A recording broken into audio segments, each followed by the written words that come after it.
That will never stop being funny. What's up, guys?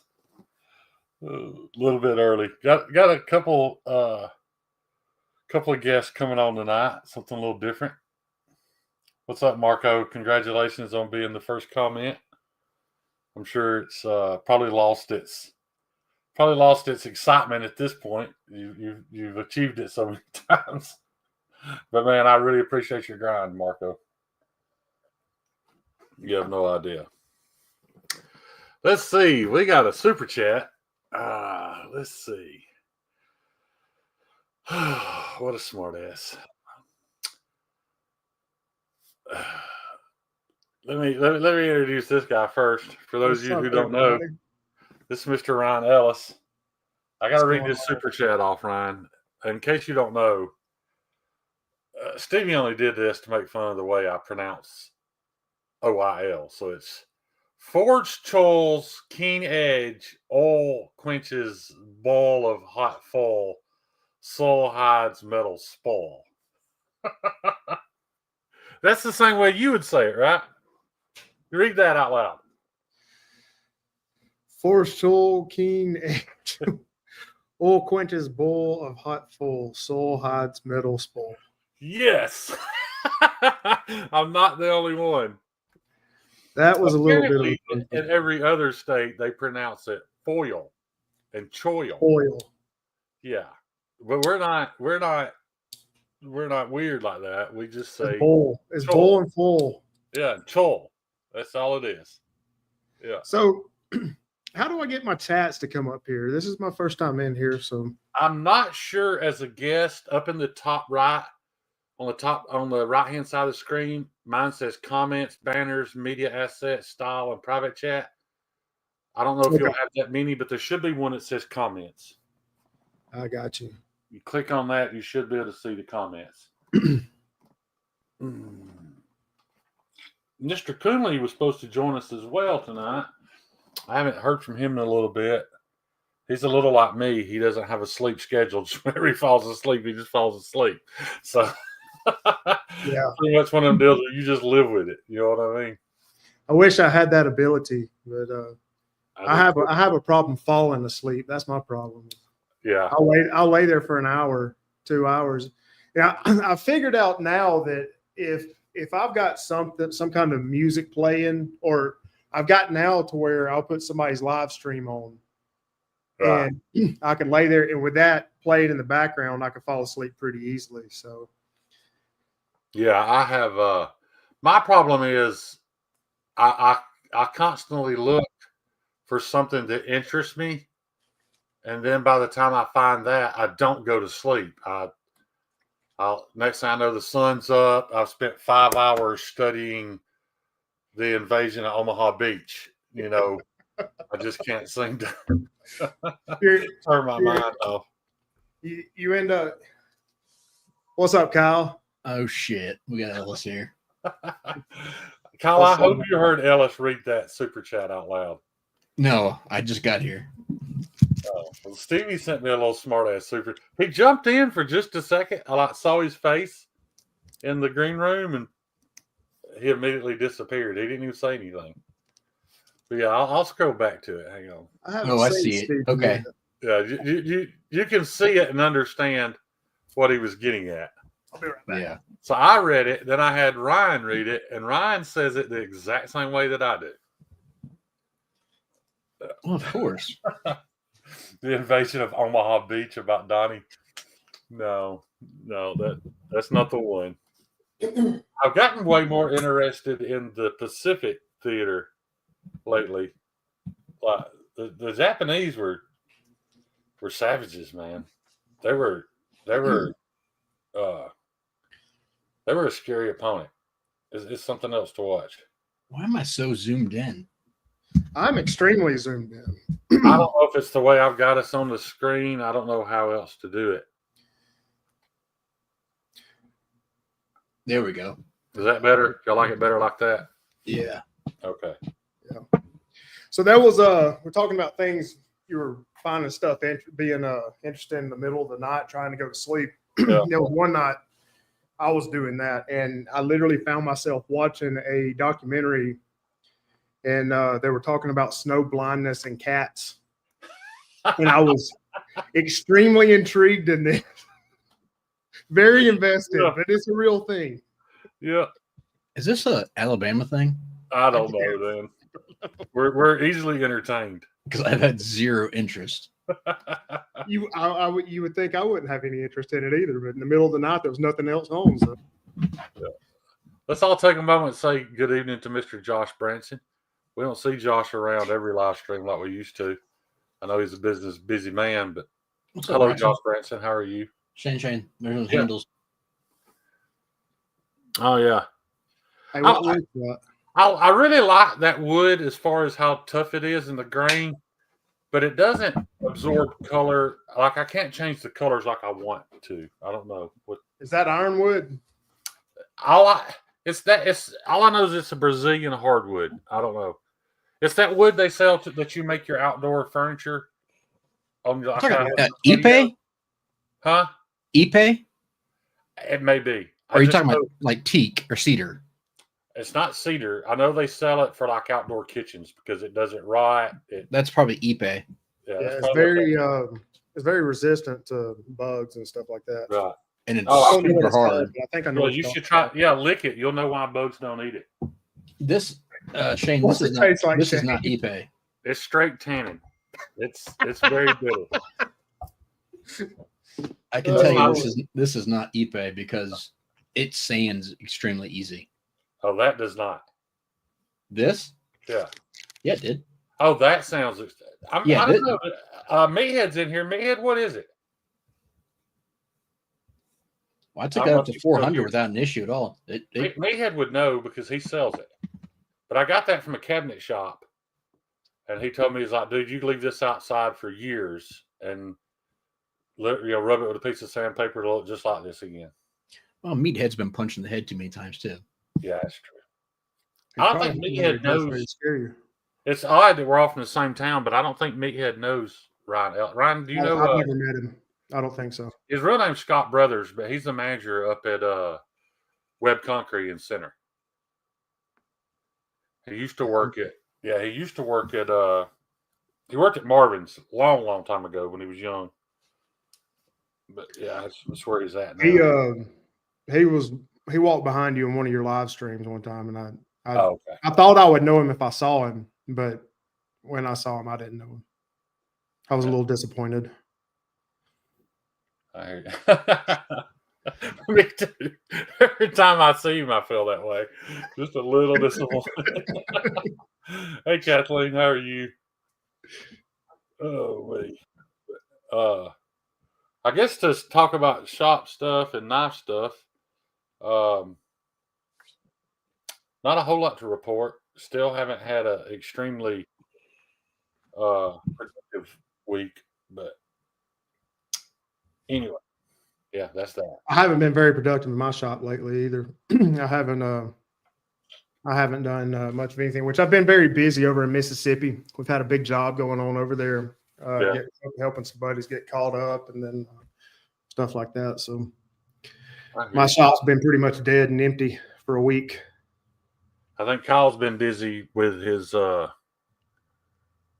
not. Correct me if I'm wrong, Kyle, but hadn't you been busy this week sharpening that stuff for Brian Kim? And I've been swamped. I Yeah. got his stuff I got out at the end of last week or middle of last week, I should say. Okay. But then I started doing some stuff around here, and I took a couple of days off just because I was swamped for so long that I just needed Slacker. a little downtime. Absolute slacker. Yeah, well, Meathead must have left. He didn't answer. one can hope. Yeah, I'm really close to ready for Heat Treat, and I've got to get. If I don't get on it this week, I can probably kiss having knives ready for Blade Show goodbye. So You've probably answered this question about 10 times. How many knives are you wanting to bring with you? I've got hoping to bring at least 10.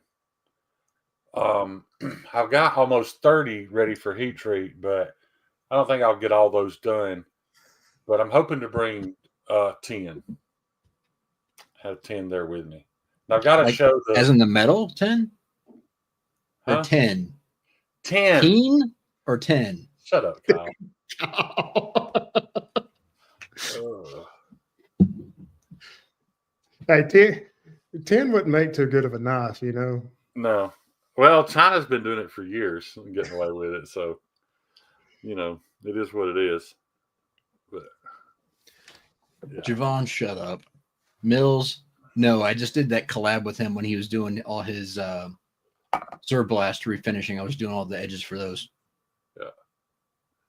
I like that Zerk Blast, man. I like the way it looked. Yeah, it came out great. Yeah. I guess I could have him Zerk Blast some for me if I wanted to, huh? I don't know what that'd cost. What is Zerblast? It's just Go like ahead. sandblasting, but you're using zirconium media, and it kind of hammers it into it's a dark finish. You know how sandblasting would just leave you with that matte gray look. Right. Zerk Blast almost makes it look like you've etched it. It makes it dark. Hang on Okay. 1 second. I'll see if I can pull up an image of one that I did or one that was done recently. Yeah, it's really pretty.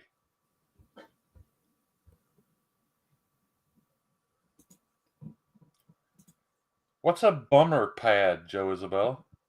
There we go. I put it in the for you to Oh, pull I up. have to add it. That's what the finish looks like. Oh, that's Oh, short. that's not as dark as I thought it was. No, it's a little bit darker than a satin, but not by a lot. It's very uniform, though, isn't it? Yeah, it's great. It almost looks painted. It's I like the way it super looks. It's like a clean look. Yeah. Yeah. I saw the Is it- Zerk Blast one. Oh, it's when you Zerk Blast titanium, it turns dark, doesn't it? That's what I'm thinking of, I bet. Well, that's not zirconium, or it's a zirconium oxide, but it's not the same as you're thinking like heat treated zirconium where it's black. No, actually, as I hate to mention them, but the Jat Wolf, the titanium bolsters on it are almost black, and somebody told me that's because of what he blasted with. I was told it was Zerk blasted. Is that not? Did I hear that wrong? That I don't know of, but his finish is a he blasted and then he tumbles it. So I'm not sure what the difference of how that's reacting, but these are much different. Right. So does this do anything to help with corrosion resistance or anything? But it's just a finish. No. Just a If finish. anything, it could lower your corrosion resistance. And it does that because it's actually putting like little pits and stuff in the. Is that right? Microscopically, yeah. Yeah. For bottom of a pew clip. Huh. That's interesting. So you can have, the bottom of your magazine would have a. Will you send me pictures of that, Joe? He's talking about what he's working on, not I what. know. I Okay. just want to see it. I've never thought about having a bougie bottom to my magazine. He's making a mini, a jank that looks like a pew. That's what he's talking about. Oh, I thought this was something you were adding to a Pew magazine just to make it a little bougie. No. So anyway, I started blasting Brian Kim. Nice. I put up another picture of that finish. Oh, okay. Yeah, it's more uniform. Yeah. I like that. I don't know that I've ever seen that before. I think it's a little expensive. His was super reasonable. Was it? Yeah. I've heard the media is not cheap, but I don't know what he was charging. His was, I do believe, that done, sharpened by me and shipped back to him was $70. Oh, okay. Well, that's not bad on a high-end knife. No, I mean, just for the time and what it takes, that's in shipping, Right. that's cheap. Yeah. I wonder if that falls under Brian's skilled labor rate or his non-skilled labor rate. I'm not sure how he broke it down, but he has a breakdown there on the website. So he's the one that's doing the Zerk blasting. Yeah. Transparent Knives, he's doing dessert blasting, and he does the reblades for Yeah. various knives. But I've always thought it was really cool because he has a cost breakdown. So when he's working on a blade, he doesn't charge you the same rate per hour. If it's what he considers non-skilled labor, it's one price, and then when it gets into the skilled part, he adjusts accordingly. But that's why he's Transparent Knives, because he's completely transparent to the penny of what you're paying for. I've always really appreciated that. Yeah, that's real commendable. Yeah, I respect that in any businessman. Ryan, have you ran across Cheeto as a race car driver yet? I have not. Okay, he's in most of the chats, and every week he changes his name. It's almost always got Cheeto in it. But I've noticed a couple of Cheetos, Yeah. a couple of different ones, and I didn't know if it was the same guy or not. It is. For the longest time, he was just Cheeto Bandito, and then he started changing it each week. Let me tell you, you talk about dedicated. This dude has a log. So Cheeto was a race car driver. Yeah. Yeah, there he is. He's got an. I've seen it. He's got it logged, like what he changed his name to, and what week of what year, so that he doesn't. You don't reuse it. Right. That's why dedication, man.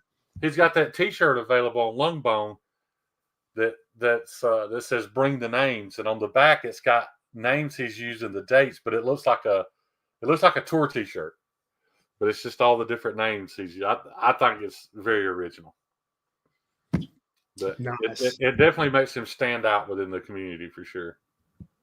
I like it. You can make a full size. Yeah, I want to see what you're working on, Joe. And I was, because I'm only thinking about it because, like, I know it would add a couple of ounces to the bottom of the mag, which may actually help, when you mash the button for the mag to just fall out. Because when you're doing that with an empty, a full mag, of course, falls out easier than an empty mag does. But adding that little bit of weight to the handle or to the bottom may help that mag fall out on its own. And it could look cool. I was trying to get some 1911 grips made in micarta by, help me out, Kyle. I just forgot his name. I'm not sure who you're talking about. The guy that did the scales on my Jason Brown knife. Oh, Bill Proex. Yeah, Proex. Proex was a guy in the community that did a lot of really nice micarta replacement scales for knives. And I mentioned to him it'd be really cool if he could make some micarta grips for a 1911. And the reason the 1911 was a great choice was because, well, it's kind of a boomer gun. Boomers like micarta, and all the grips are the same. So, he can make one set of grips, but I guess he's semi-retired. I think the last set of scales he ever made were the ones for my Jason Brown knife. Oh, well, What's this mess? You That is me, right, Ryan? Yeah. Yeah, that's my 4th grade picture. Where's that hat at now? I have no idea, dude. Our house burned down about a year later. So, fun fact, that was actually a full-size grown adult hat. That's just how big his head was in 4th grade. It probably was. Yeah, my dad tried to burn the house down with me in it, and so we lost everything. But fortunately, I woke up and got out. I'm sure he's still mad about that. Well, he's not mad about that. He's dead, but Are you being serious? Or are you kidding? no, I'm serious. Heart attack. My dad was a fucking monster. Yeah, he was leaving my mom, so he burned the house down so the insurance would pay it off, so that he wouldn't have to continue to pay the house payment. And because I was adopted, and he never really cared for me anyway, he was that was his plan, was to burn the house down with me in it, so that he wouldn't have to pay child support on me. But yeah, I woke up and got out. Does that count as the definition of 2 birds, 1 stone? That's exactly what he was doing. Yeah. Trying to save himself some money. Just asking. Yeah. Yep. He was not a good person. No.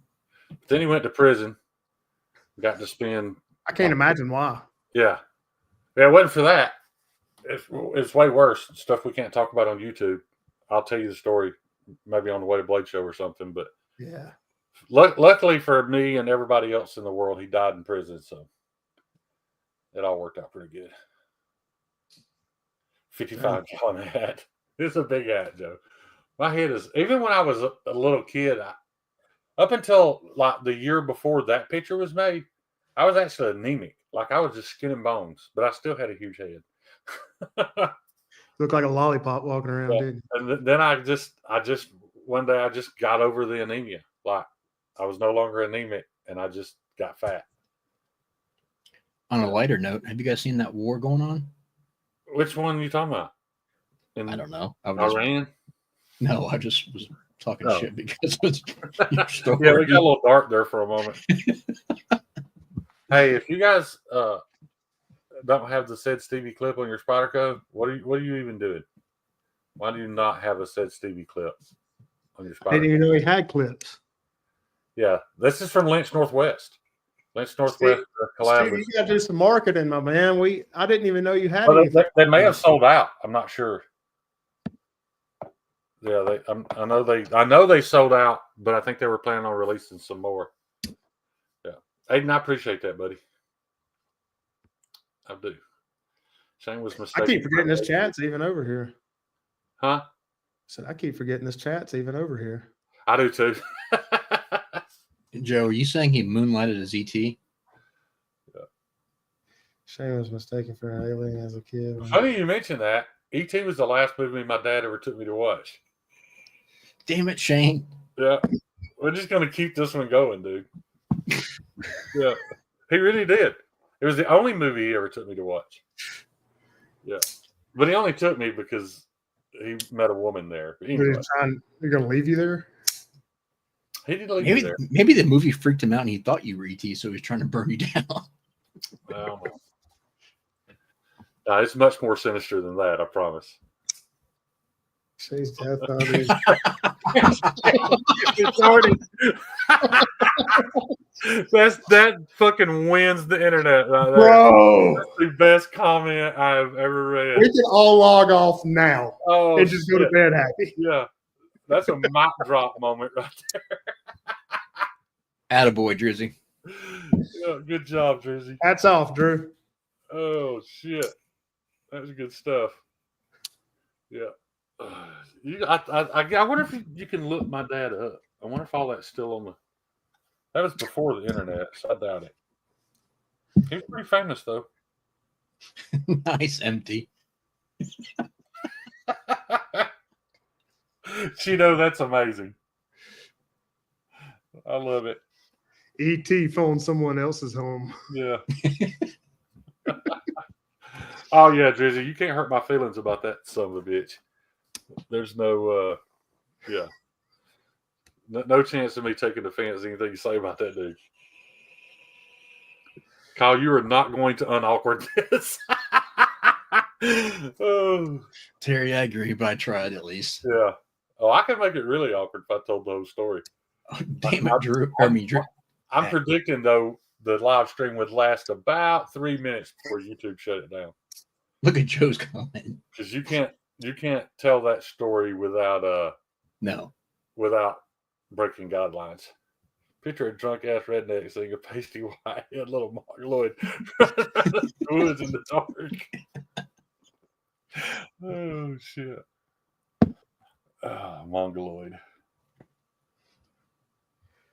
I will tell y'all this much: that since I've started coming around this group of guys, I've reignited I think I talked to you about this, Shane, the other day. I've reignited my middle school sense of humor. Yeah. There's definitely never a dull moment in this group whatsoever. Now, if you're not into that kind of humor, this is not the place. And I will say that Said Stevie and Mattisfaction do perpetuate it. Bro. They are their king. lives. Lives. I guarantee, like anytime their lives are on, I'll wake my wife up at least twice. Yeah. Just gut laughing. Yeah. They are the epitome of 7th grade. Not just 7th grade, but the bus ride home during 7th grade. Yeah, exactly. Yeah, the shit you talked about on the middle school bus. Like I've gotten where that live comes on, I just get up, go move to the couch.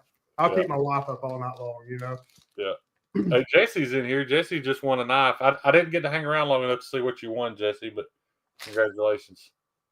Apparently, Hey, I some won a people, knife on Devon's live yesterday. you did? I did, man. That's the first Yeah. thing I've ever won.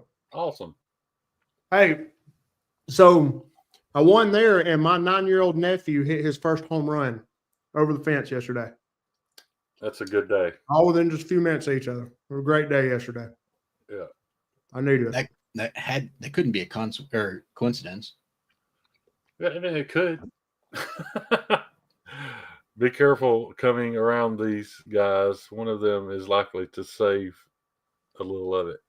Oh, coming around these guys. Took me a minute. Oh, I Terry. got it. Yeah. Yeah, took me a minute. Yeah. Can you imagine Marty in middle school? No. They Or would have had to Steve. put they would have had to put a sunroof on that short bus. Now, I think Marty blossomed late. I think Stevie would have been the absolute asshole in middle school. I just meant size wise. Like they would. Yeah, like I didn't realize he was as tall as he is. He was talking about he's like 6'5". Yeah, Matty's a big man, Man. 2 inches taller than me. Yeah, he was saying like he weighed like 300 and something pounds. I'm like, there ain't no way. And then he's like, well, I'm 6'5". I was like, oh, well, okay. You know, that makes a big difference. Yeah, that dude's tall, man. Jesse said he wanted a rock. Rock is and probably always will be my favorite Chinese brand, just because I felt like Rock knew their place, and Rock was that company that, you know, if you were 19 years old, took a job on a construction site, and you needed a pocket knife, but you didn't have much money, you could buy that Rock P801, and it last you for years and do a great job. I appreciated Rock way before. Rock was selling and making knives before this whole hype train even started. You know, and they had a place. They were a necessary company. And now I feel like there's so many unnecessary companies. If you take the hype out of it, 95% of those companies wouldn't exist. Yeah, Marty's only slightly smaller than my dad was. Yeah. I keep reading Drew Dude's Big comment. SOB. It keeps- Yeah. Nice, Joe. No, I thought I've been kidnapped. I actually had a guy reach out to me back last year. Just didn't even own a pocket knife and wanted to know, you know, he just asked that generic question, man, what should I buy first? And I spent about an hour going back and forth with a guy, you know, finding out where he lived, what he did, what he wanted to do with it, what he expected out of it. And I actually had him buy a Rock. You know, he wasn't in a place to buy, you know, an American-made knife. He had a very limited budget, and you know, the P801 is what I recommended to him. Yeah, I convinced Meathead to buy that. What is it again called? Valona. Yeah, the Migron Valona, because Meathead abuses the shit out of his everyday carry knife. I love bologna sandwiches. Yeah, yeah, fried with cheese. But That's what, you know, that's what I had for dinner. He owns some nicer knives, but he won't carry them because he's so abusive towards them. So I recommended the Valona, and it's outlasted everything. He went through several CJRBs and would just destroy them. But that Migron Valona that I know of, he's still carrying it to this day. Speaking of cheap Chinese knives, there's one that will still always have a place in my heart, and it's nothing special as far as like build quality. I mean, it's built better than it costs, but it's not like it's super high end.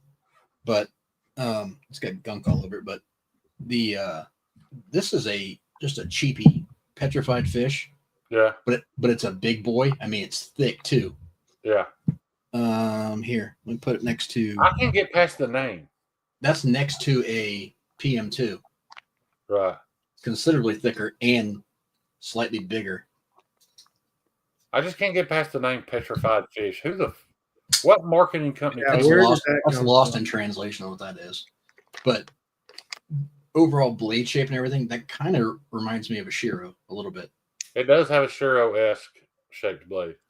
But it's crazy as action wise, that's as good as $200 knives Right. or more. Yeah. But I mean, I think these things were like $25, $28, something like that. Yeah. It's I think it's D2 or whatever they want to call it, but it's just crazy that they produce it and make money at that. You know what I mean? And like I said, man, stuff like that needs to exist. There's a market for it. There's people who need it. Yep. There's nothing wrong with that. But still, if I had to go back and buy one Chinese knife, it would be the P801. Now, I don't have to because I'm not in that position. But my favorite Chinese made knife that I own is my Civivi Riffle. And that's largely because of the Kowa scales that Hawaii Knife and Gear put on it. I don't know if that's in the house or if it's in. I know Stevie, it's I started working on wood when I was working with wood when I was younger, and I got really busy in the trades, learning the trades. This is something I didn't do for a while, and since I started my company, any kind of free time that I get, I kind of mess around with it.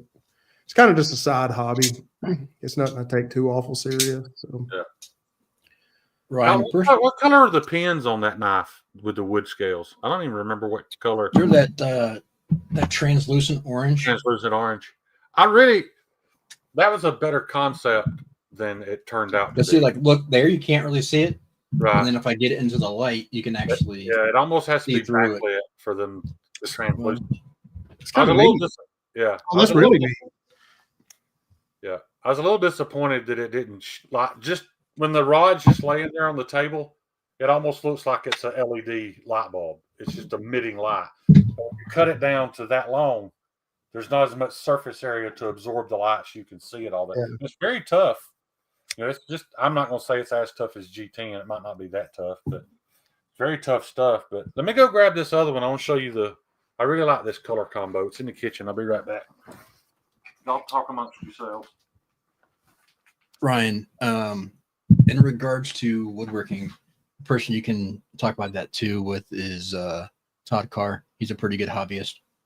Really? I didn't know Yeah. that. I see him in all the chats. I dabble, but not anything fancy. I'm more, I do. I used to make some like custom boxes, and Right. And of course a lot of cutting boards. Cutting boards are just easy. I find it very easy anyway. And, I've never seen like your setup or shop, but do you have a full blown shop with cabinet saw and everything? Yeah, I've got a table saw, band saw, a joiner, a planer, and that's about it. An orbital sander. That's just about all I've got. That's all I work with, just about.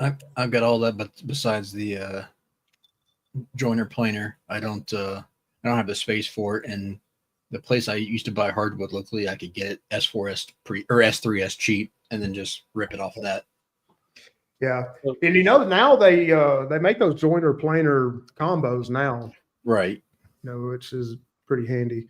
I've got Go ahead. No, I've got one of each, and I've actually thought about getting a combo in the past when I didn't have the big shop. The hard part on some of those is to get one that's reasonably good. They're so expensive because the combo ones that are like the lunchbox ones or tabletop ones just have so much snipe and run out of them that it's just. You're right. You're exactly right. It really just depends on how fancy you're wanting to get, honestly. Right. If you're doing really high-end stuff, you might as well just go on, bite the bullet, and buy some decent stuff. If not, you're going to work yourself to death. Right. I don't know if you guys remember the knife I gave away to help raise some funds for P&W Fun Stuff, and then ProX won it. Was it ProX that won it? Am I right, Kyle? What? The P&W Fun Stuff giveaway. No, that was Bluminati. Bluminati won it and gifted it back to P&W Fun Stuff. So that tells you how far behind I am. I'm just now finishing up. This knife should be done tomorrow. But this has those same wood scales with like Tiffany blue pins. So I really like that color combination. I like that color combo too, Yeah. Jane. It's It looks not really done. good. The blade on this thing, and he swears to me he's going to use it to carve his wood stuff. So I hope it holds up because I ground it very thin. But yeah, I'm hoping to do some more of this. I've been playing around trying to get that color right. It's Tiffany blue's harder to. It's not just that it's hard to hit exactly, but then when you add it to another color, it changes kind of the way it looks. And I still wish I had something a little flatter, but a little brighter. I'm still not completely happy with that color, but I think that's going to make a really pretty knife. The blue, I like the way the blue looks against that brown. yeah, contrast. That's a Yeah. contrasting color. And It's good. of course, I was an idiot. Hey Todd, I'm gonna have to catch up with you, buddy, on your woodworking. I did didn't know not you do would. liners. If I had it all to do over again, I should have put Tiffany liners on it. But the Tiffany idea didn't come till afterwards, so it is what it is. But it's a free knife. But I was really happy with the way this thing. Oh, sorry. I was really happy with the way this thing turned out, man. The grind's nice. The sharpening tool looks good. You know, that gives me some inspiration. Shane, those two colors together, that wood with some turquoise would look really good together. Yeah, you Be say expensive. turquoise. It's odd you mentioned turquoise because I just got in an entire big thing of turquoise mica powder. I've really been looking at some turquoise stuff to Yeah. maybe do like some turquoise inlay. The turquoise, like I said, the reason I'm not, that's what that is. The reason I'm not happy with this is because it seems to darken up against that brown. I just wish Does it? something a little bit lighter. My next batch, I'm going to try mixing with some white mica powder to see if I can get the color just a tad bit lighter. That may give it more of a pearl look too. Probably look really Actually, good. that's part of the problem. This is a pearl mica, and I wish it wasn't. I got you. I just wish it was flatter and more of a solid color. I'm not unhappy with it. Don't get me wrong, but I just, I was shooting for something different. I ordered some more Tiffany. This came in, but this is, I didn't realize it. I didn't even know Eye Candy sold this. This is liquid. I haven't used any of the liquid pigments yet, so I'm curious to see how that turns out. So how do you use that? What, like, is it It just comes with a little resin? bitty spoon. What that looks like, kind of like what you would probably snort white substances on. It's a tiny little spoon. And I mix when I make like 8 ounces of epoxy, I'll use 1 spoon of it. I got you. Pour it in, and it turns the epoxy that color. Yeah. I did some here a while back, and I used a little less epoxy, and it left it almost translucent. Like the color's there, but if you hold it up in the light, you can see through it. Kyle actually has that knife there right now. Can you show him, Kyle? Yoko's knife. I don't know if you even noticed, Kyle, but if you look at the scales on it, if you put light behind it, you can see through those scales. I thought they were silver. Mad Yoko's? Yeah. No, that's so sharp. I love that mesh. Yeah. Well, you can't see it that way because of the blade itself.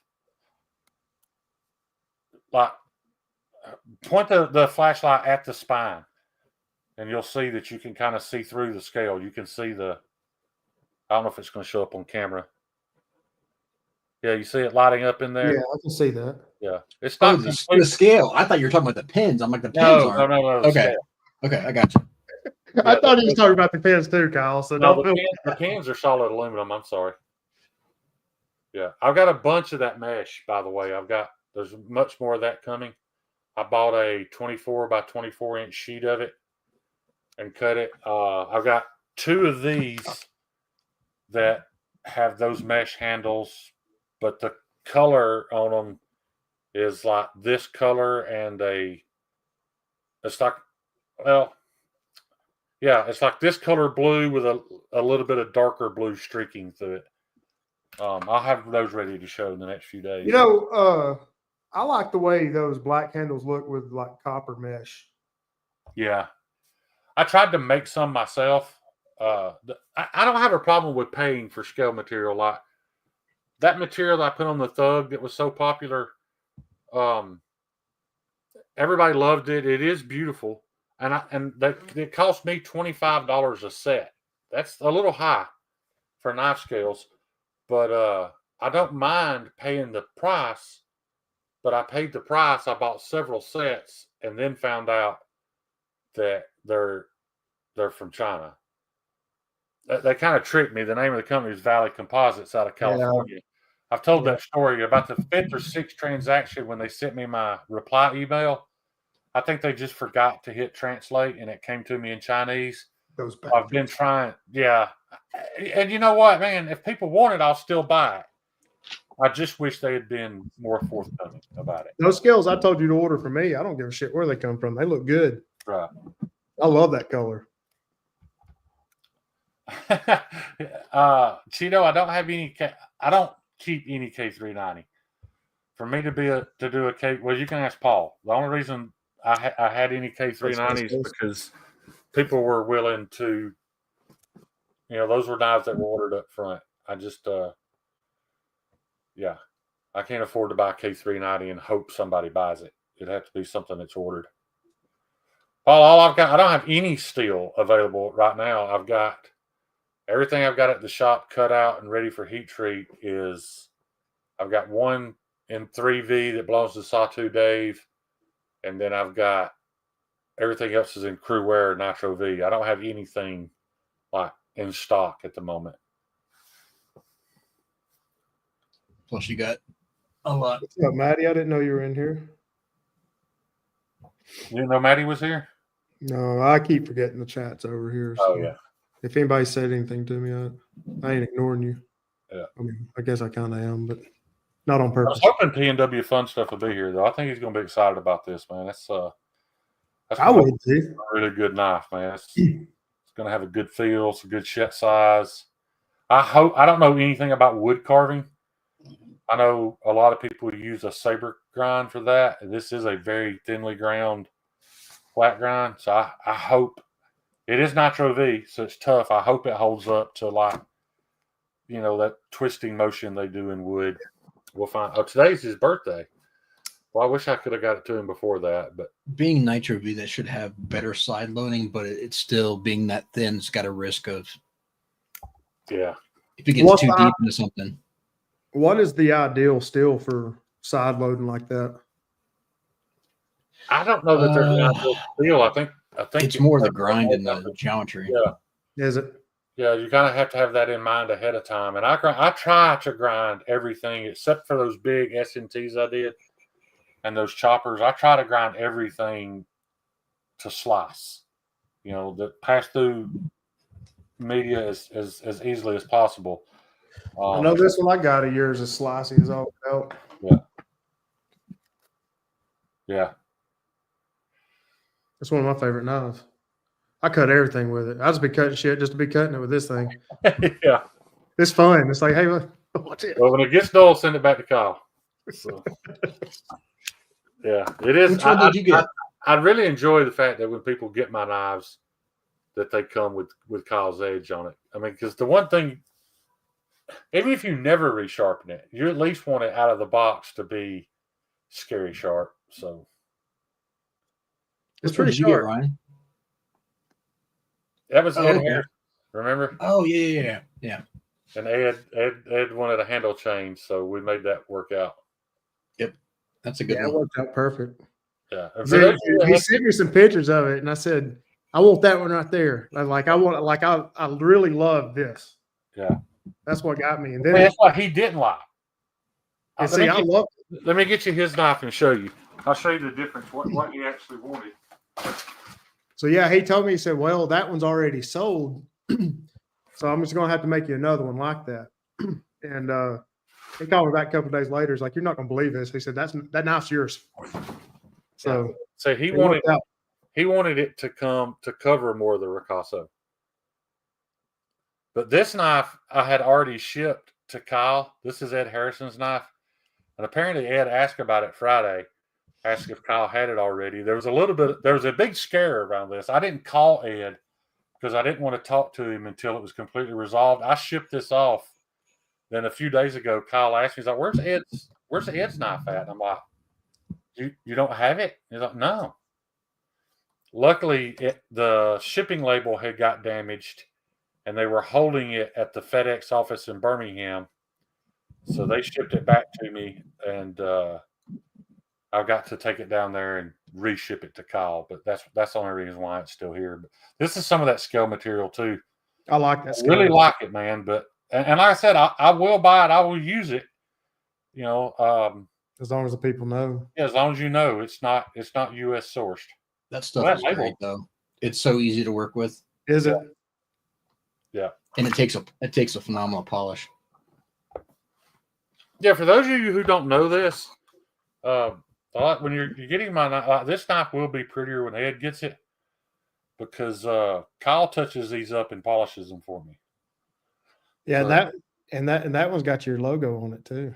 Yeah, You Yeah, know this which was one don't actually- have it? we can make that happen.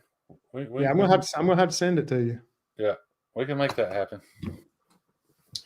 Richard, I just got done with the handles tonight, and I'll start sharpening on that one probably tomorrow. I think you can buy rust now. What does that mean?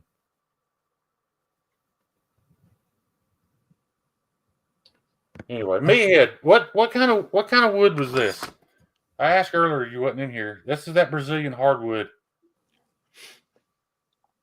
I thought you told me what it was actually called at one point in time, but I couldn't remember.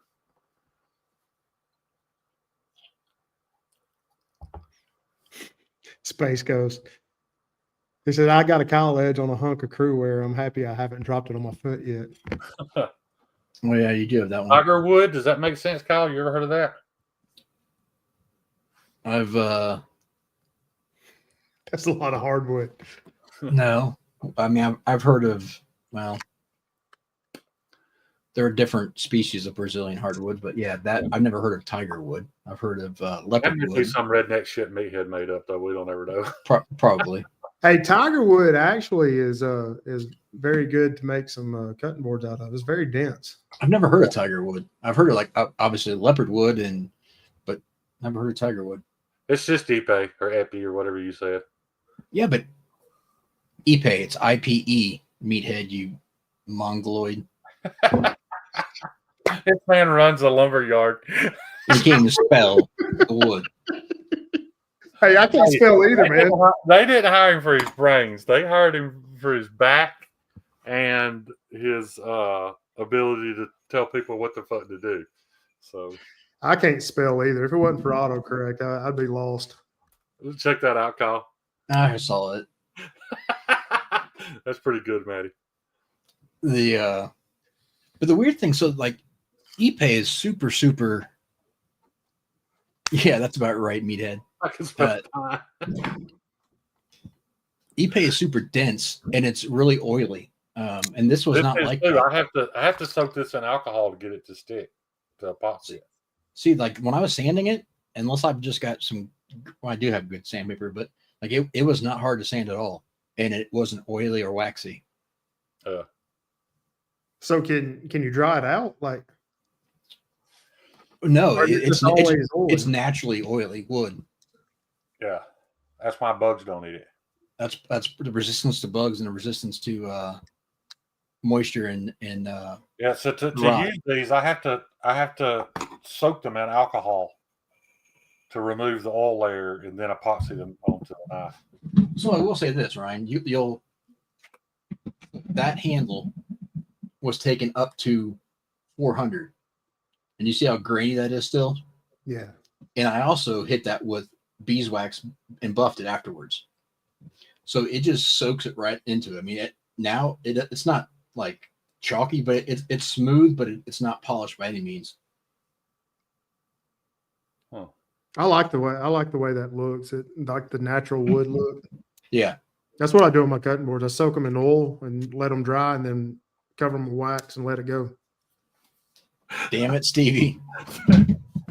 Apparently, this is the direction we're going now.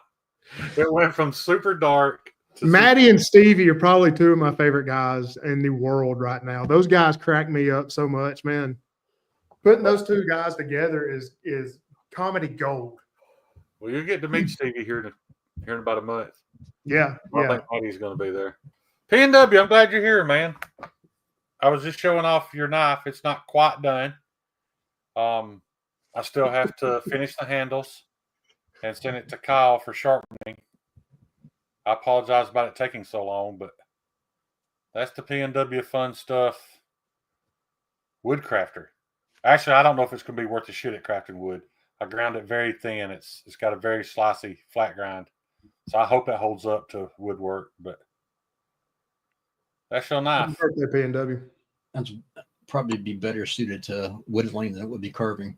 Yeah. Do you remember the videos that Stevie pops up? Like every time he turns his camera off, they play that.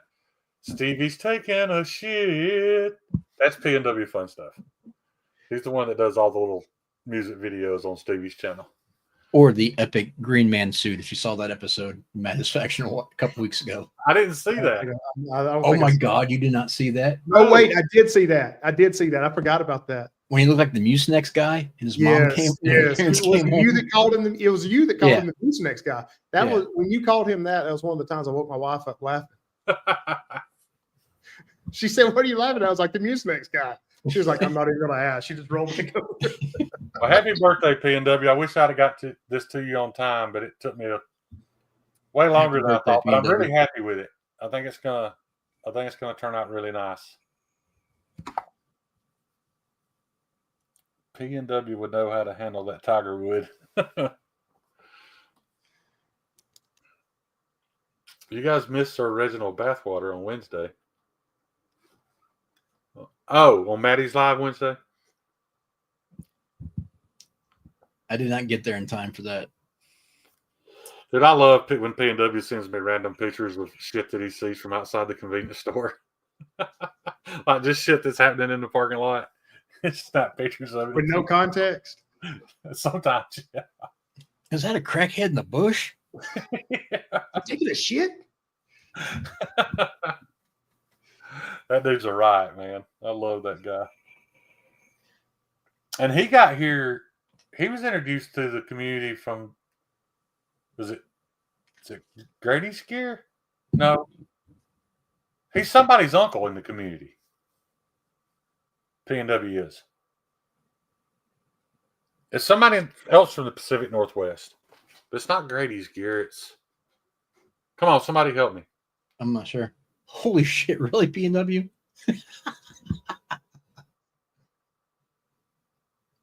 Z-Man. Yeah, it's Z-Man EDC. PNW is his uncle. Really? Yeah. I didn't know that. Yeah. I would have thought they were the same age. Well, that's possible, Kyle. Oh, in Alabama, yes, but the PNW probably not. Maybe they moved there.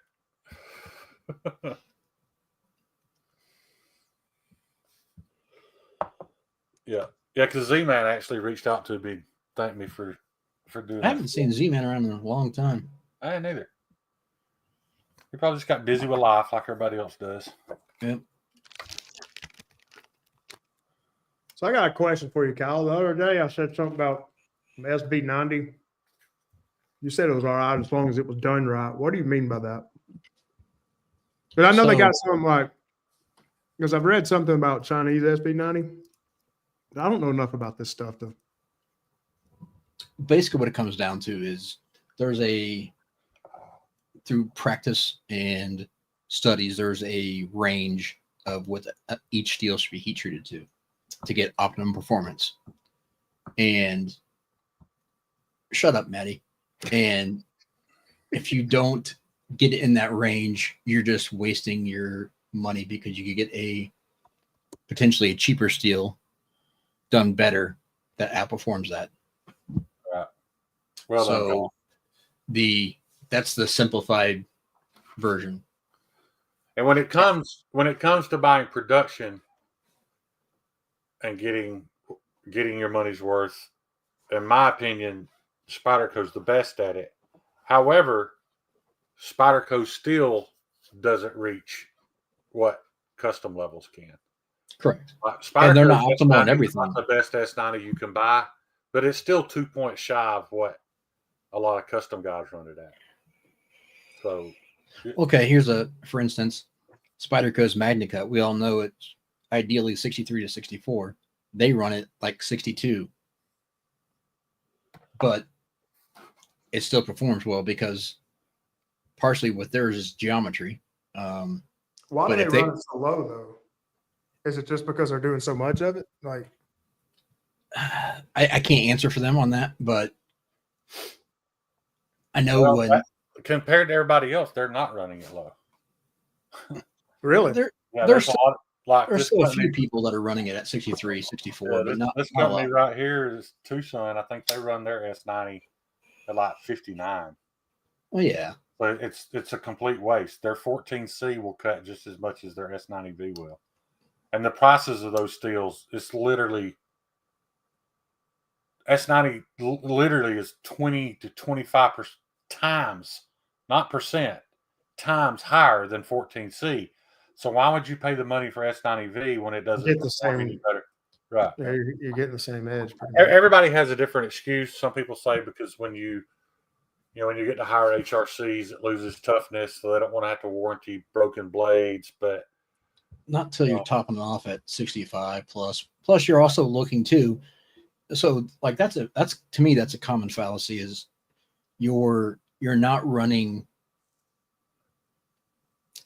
your MagnaCut at 62 versus 64 and worrying about warranty. That's not the significance there. It's more of your geometry there, because if you're running something super thin, like I don't care, you could make the knife in whatever and put it in the toughest steel possible and put it in a jumbo, and you're going to break the tip on them. Yeah. Or a jumbo, excuse me. I mean, they're just the design and grind of that knife is going to limit what it can do. man, there are people out there.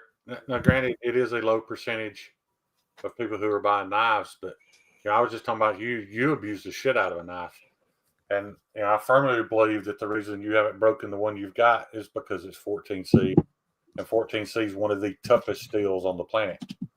So, and here's another thing: I've admitted thousands of times that the deciding factor for me when picking a steel is how many feet of cardboard it'll cut.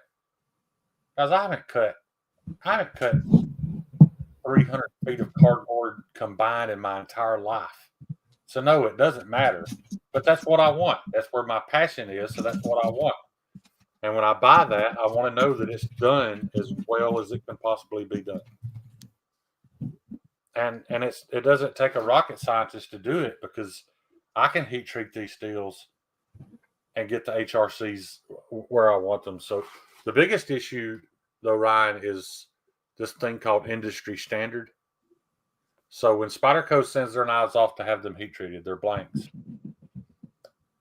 That's not all that's going to be in that oven. Those ovens in these, like at Peters, are the size of your house. They're humongous. So it's not just going to be Spyderco's blades. There's going to be other things in there. There's going to be tooling for machine shops. So Peters decides we're going to heat treat all of our S90V to 60 HRC. So that's what Spyderco gets, because that's what they run it at. It would cost so much more to have it custom heat treated as a production company. For an individual. So it's not actually Spyderco that's heat treating. They're using a third party. I got you. But whereas someone like myself, it costs me no more money, no more time, no more effort to get to 64 as it does 60. Well, that's not completely true. It's going to cost me a little more money when I go to grind it, because 64 HRC S90V is definitely, it's going to wear belts out faster than 60 HRC would, because that steel's just harder. So it's wearing on the ceramic, the belt wears out faster. But not exponentially or comparable to. I mean, tops. That's what when I used to complain about Hinder. Tops, your production cost might go up $20. But would you pay? Like if Hinder come out and said, hey, we're going to release an XM18 and S90V at 64 HRC, it's going to cost you $20 more, and there's no blade break warranty, they'd sell out immediately. Yeah. Because the people who want that don't care.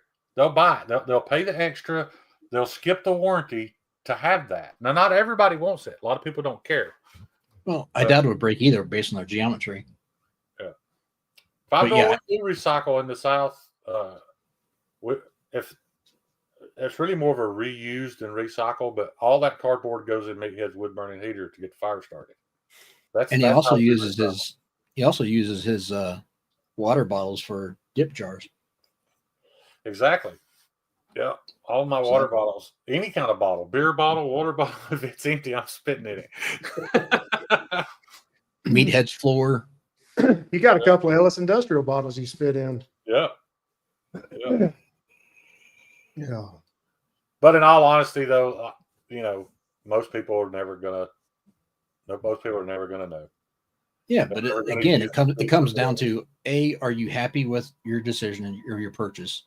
Right. Then fine, so be it. But there's a but there. If you have all the correct information going into making your purchase, if you know going in that it's not optimal, but you're still happy with it because it may be the perfect design or whatever you want, then so be it. Who cares? But if you care, then it matters.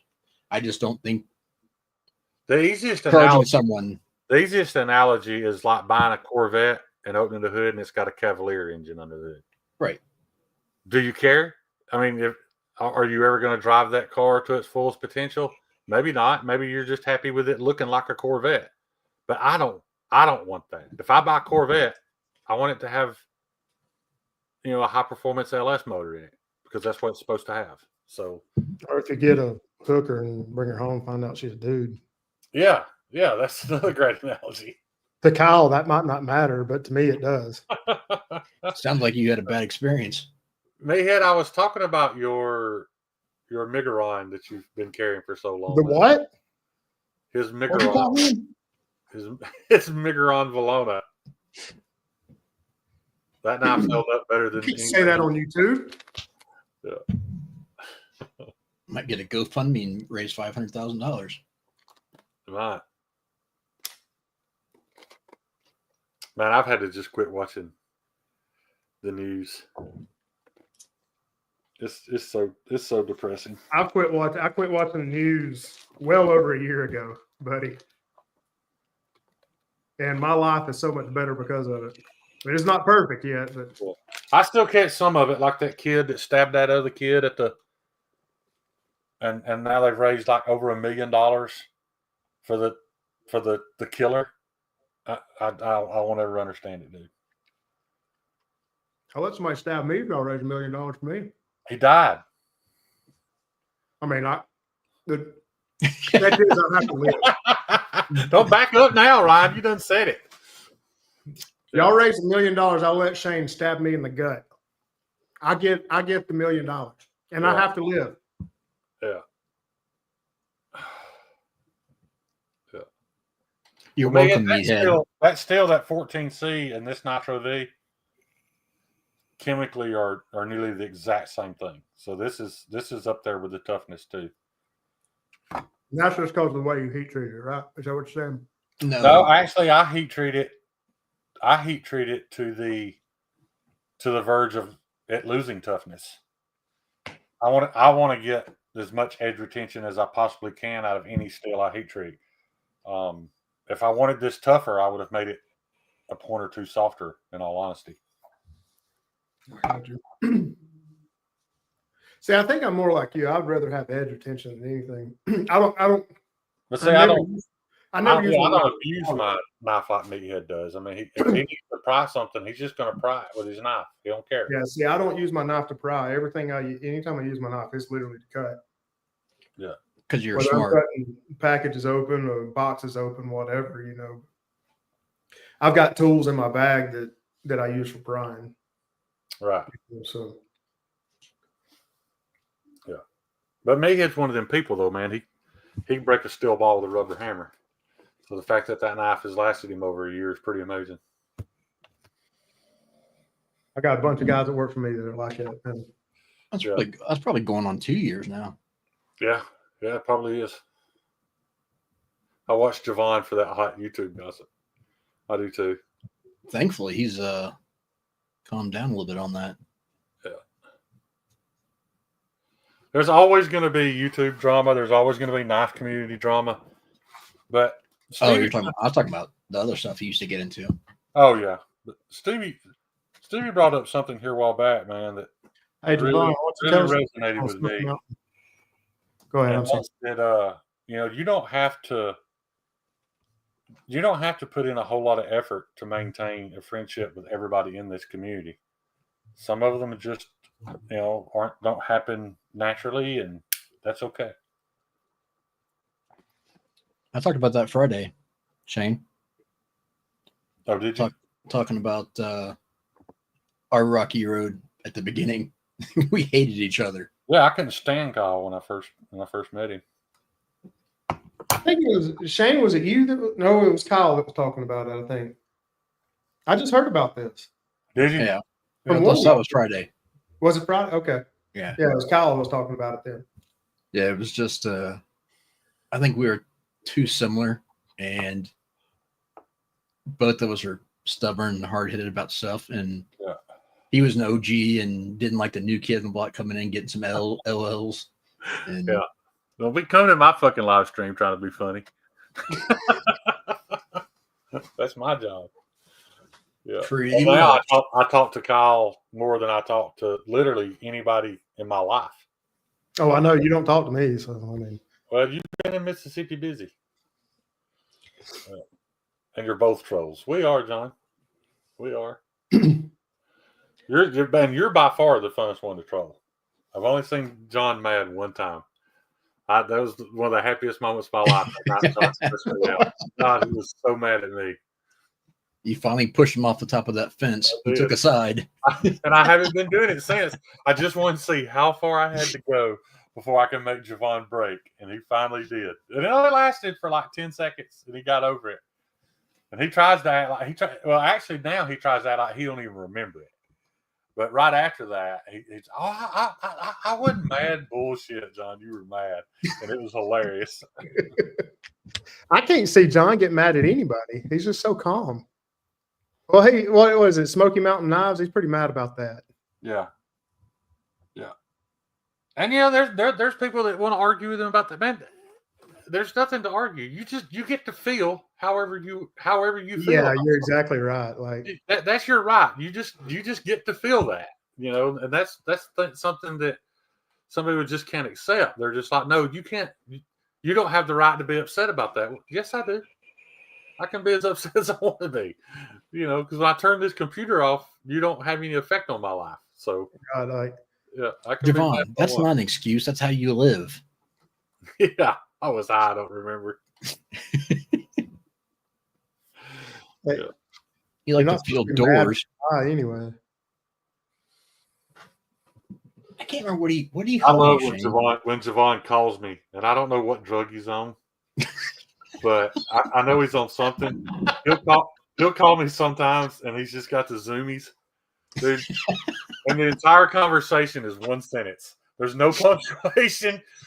There's no entire conversation. One sentence. It's just one sentence, but it's 28 minutes long. And he just rah, rah, rah. One day I was at a restaurant. I'm standing there. They're staring at me, waiting to take my order. And finally, like, John, I gotta go, dude. I don't have a clue what you're talking about. I've got to go.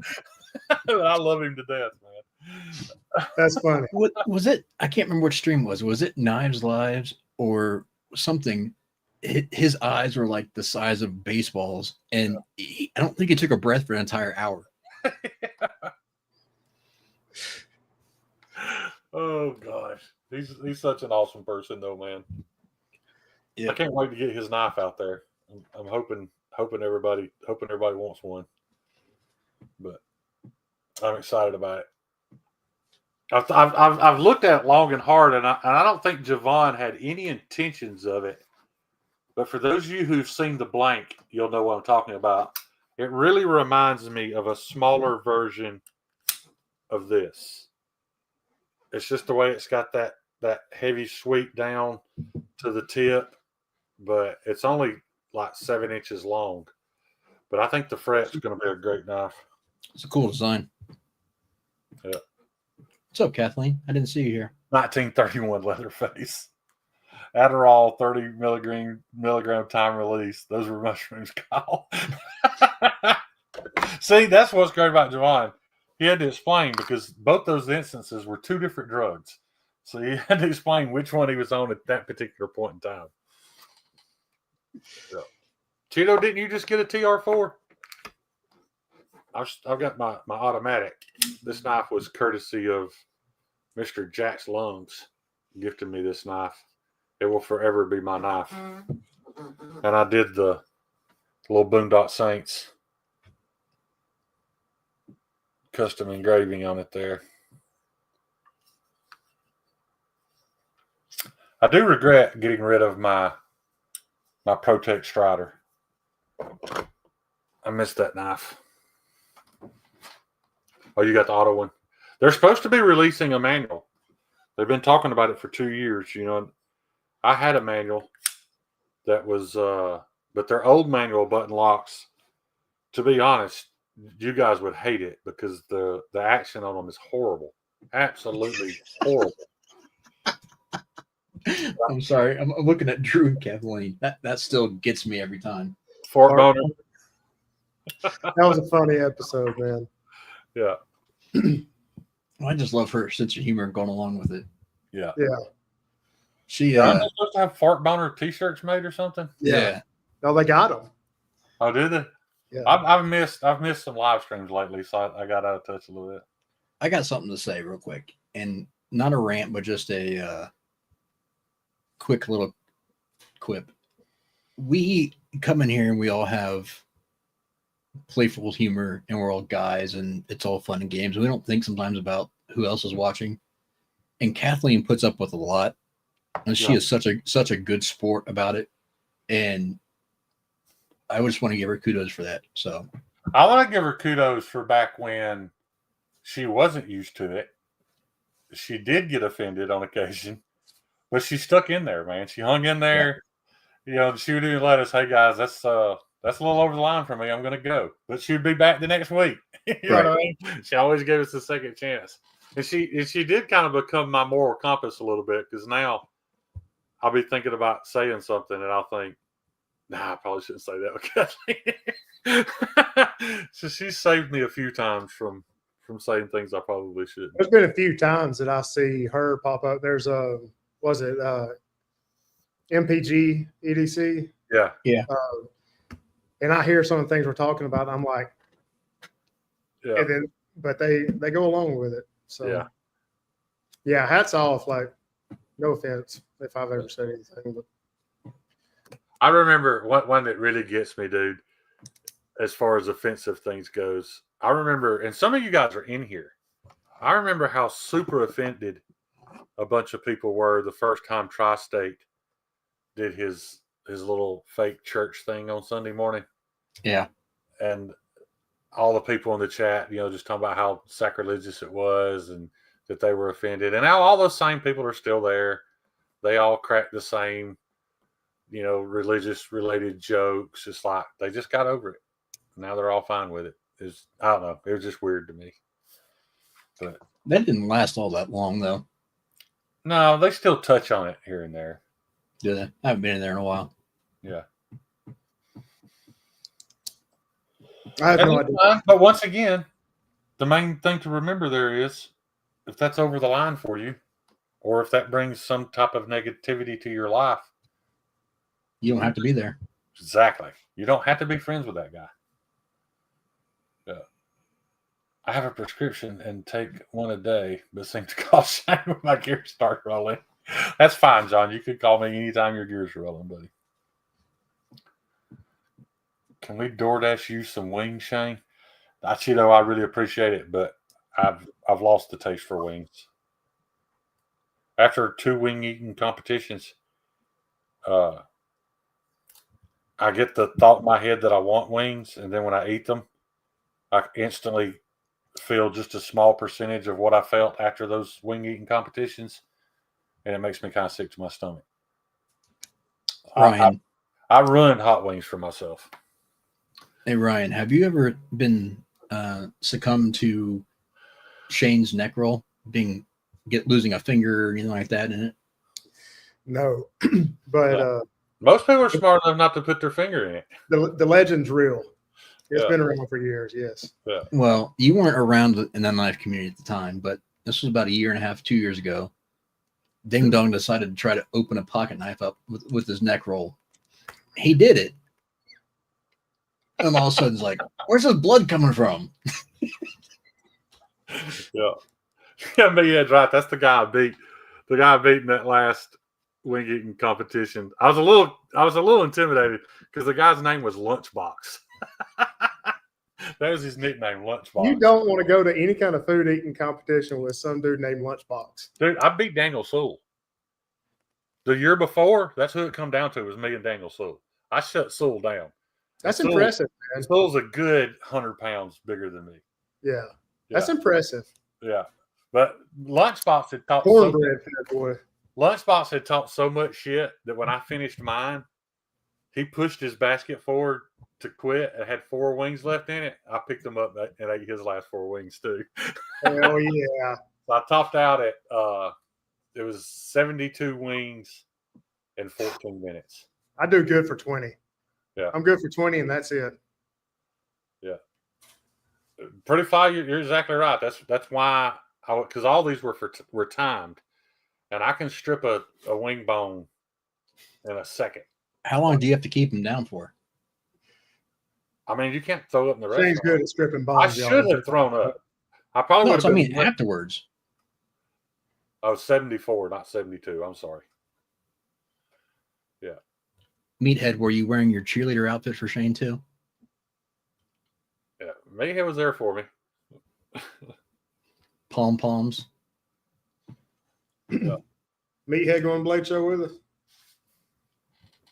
He could. I don't know, it being softball season. He went to my very first Blade Show. Me and Meathead did go together. The first year I went was me and Meathead. You can actually see us walking by David C. Anderson. They're one of the Knife Center videos. Old toe thumbs. Yeah. Josh Branson, there's actually a picture of me winning the World Neck Roll competition in Las Vegas on my IG somewhere. Hey, let's get back to this neck roll. So you opened up a knife with your neck roll. You cut your neck roll? Apparently, yeah. Yeah. Now I know. Now I've always heard the story of you breaking somebody's finger with it, but Blade Show's June. It's the first weekend in June 4th or June 6th. I can't remember. Yeah.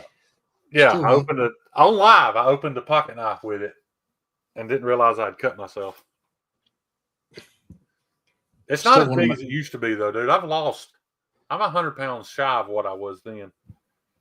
But, you've lost a good bit of weight here recently too, haven't you? yeah, dude. And you know, I've been down a good bit with my stomach over the past 2 or 3 weeks. And I think I told you the other day I'd lost 18 pounds in Something like that. a Yeah. few weeks. Yeah. But man, I think they've about got me straightened out because I haven't been sick in a few days. But Good. that's been what's kind of, that and anytime your physical health gets down and you can't do what you need to be doing, it affects your mental health too. So it's just like a snowball effect. Yeah, Between you're right. that and my mental health stuff, I've not been as productive as nowhere near as productive as I should have been the past couple of weeks. But Hey, you'll get there, man. yeah, Quite You're not possibly. quitting, so that's a big thing. right. Yeah, pretty fly. I couldn't do the hottest hot wing. Like I've been dipping for so long that I've ruined the inside of my mouth, and that like if I eat a hot wing now, it immediately like where I dip, like where I put the dip, it burns so bad I can't stand it. So I can't do the hottest hot wings. But I'll tell you, the 2 hot wing eating championships didn't affect me physically near as bad as that 5-pound calzone at Trey Regazzi's. Dude, I feel like death 5-pound calzone. in 28 minutes. We had an No. hour to eat it, and I wanted to break half, so I did it in 28 minutes. So this is the thing. It weighed. It was a little over 5 pounds, but you had to pick How? 3. You had to pick 3. Dude, It was the size of a. You remember Trey Lagazzi's extra large Yeah. pizza? It was just one of those folded in half. But you had to pick 3 toppings. I don't eat cooked vegetables, so I picked pepperoni, ham, and bacon. The bacon was a mistake. There was over a pound of bacon. That's Yeah, too screw much. the healthy stuff. That's too much bacon, dog. Well, I mean, you know, I did have heart surgery a couple of years after that, so makes sense. I But can't imagine why. yeah, But you won that damn contest. I won it. Yeah, and all I got was a T-shirt and my picture up on the wall. At least for the That Halloween. picture ain't there no more. Now this place is clean. I was actually right before this live and last night. I was playing Armory Forger with Tyler McClendon. His parents owned Trey Ragazzi's. He was one of the Ragazzi's. Ragazzi's means sons. There was 3 of them. Trey Ragazzi. So they shut down all their restaurants now, haven't they? Yeah, That sucks. Yeah. I like that place. it's it was good. They just shut down because of labor. Nobody wanted to work. You know, they were working 80 hours a week because they couldn't keep people in the restaurant. You know, I'm this close to being there now. We might like I've got work, but I don't have the people to take it on. every business owner I know is that way. Yep. It was like, man, I could quadruple my business if I could. I don't know that it will ever from the COVID thing. I don't know that it'll ever go back to before. If it COVID. does, it'll be generational. Yeah. Like, it's going to take a whole different generation. I You're think not so. going to change the existing one. No. Yeah. I don't eat cooked vegetables. Greatest. I don't, Five Door. I physically can't. Like, I try. I wish I could. Like, I would love to eat a Philly cheesesteak sandwich. But if you take the peppers and onions off, it's just steak them with cheese. It's boring. But if it's a vegetable and it's cooked, as soon as it hits my tongue, I start gagging. Like, I can't do it. And that's, again, why I had to have a quadruple bypass. Because all I've eaten my entire life is meat. It's meat. You love that meat. Yeah. I You love that meat in your mouth. don't you? love to put meat in my mouth. Yeah. Five Door, I occasionally can eat some beef stew if you cut the vegetables up small enough. Like if they're not big, I can. I wouldn't choose to, but if that's what somebody offers me for dinner, I can't eat it. That's what she said. Tucker, I don't think corn is a vegetable. Is it? That's a grain. I can eat corn. It's pretty much anything green or white. White. Yeah. Why is it going to be white? Well, white would be like cauliflower or cabbage, or I can't eat any of that. Mayonnaise. I don't eat mayonnaise. You know, Some white things. I eat white bread, eat white cheese. now, eat white meat. I used to work with a guy that was like that. There was colors he wouldn't eat. Yeah. If it's green and you can, now I can eat salad by the pound. There's a big joke about me at Blade Show. We went to an all-you-can-eat Brazilian steakhouse, and I paid $100 to eat like 3 plates of salad because the salad was so good. I love salad, but if you apply heat to it, I can't. Hey, like Ruby Tuesdays, their salad bar, it's mint, It is. but they're hard to 5 find. bowls. Eat 5 bowls of boiling oil. We surpassed the money. Boiling oil. Fans get what they pay for, Ryan.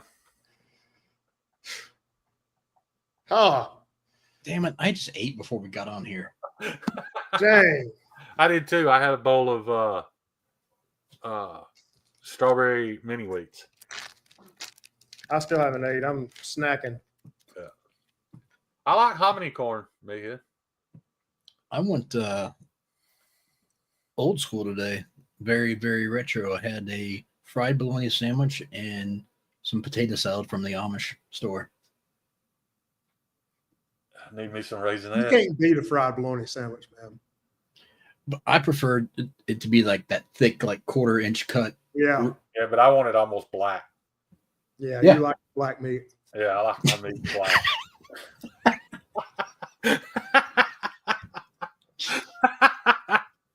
Put it back on. Sorry, Cheeto. I'll put it back on. My dog. Wait. There.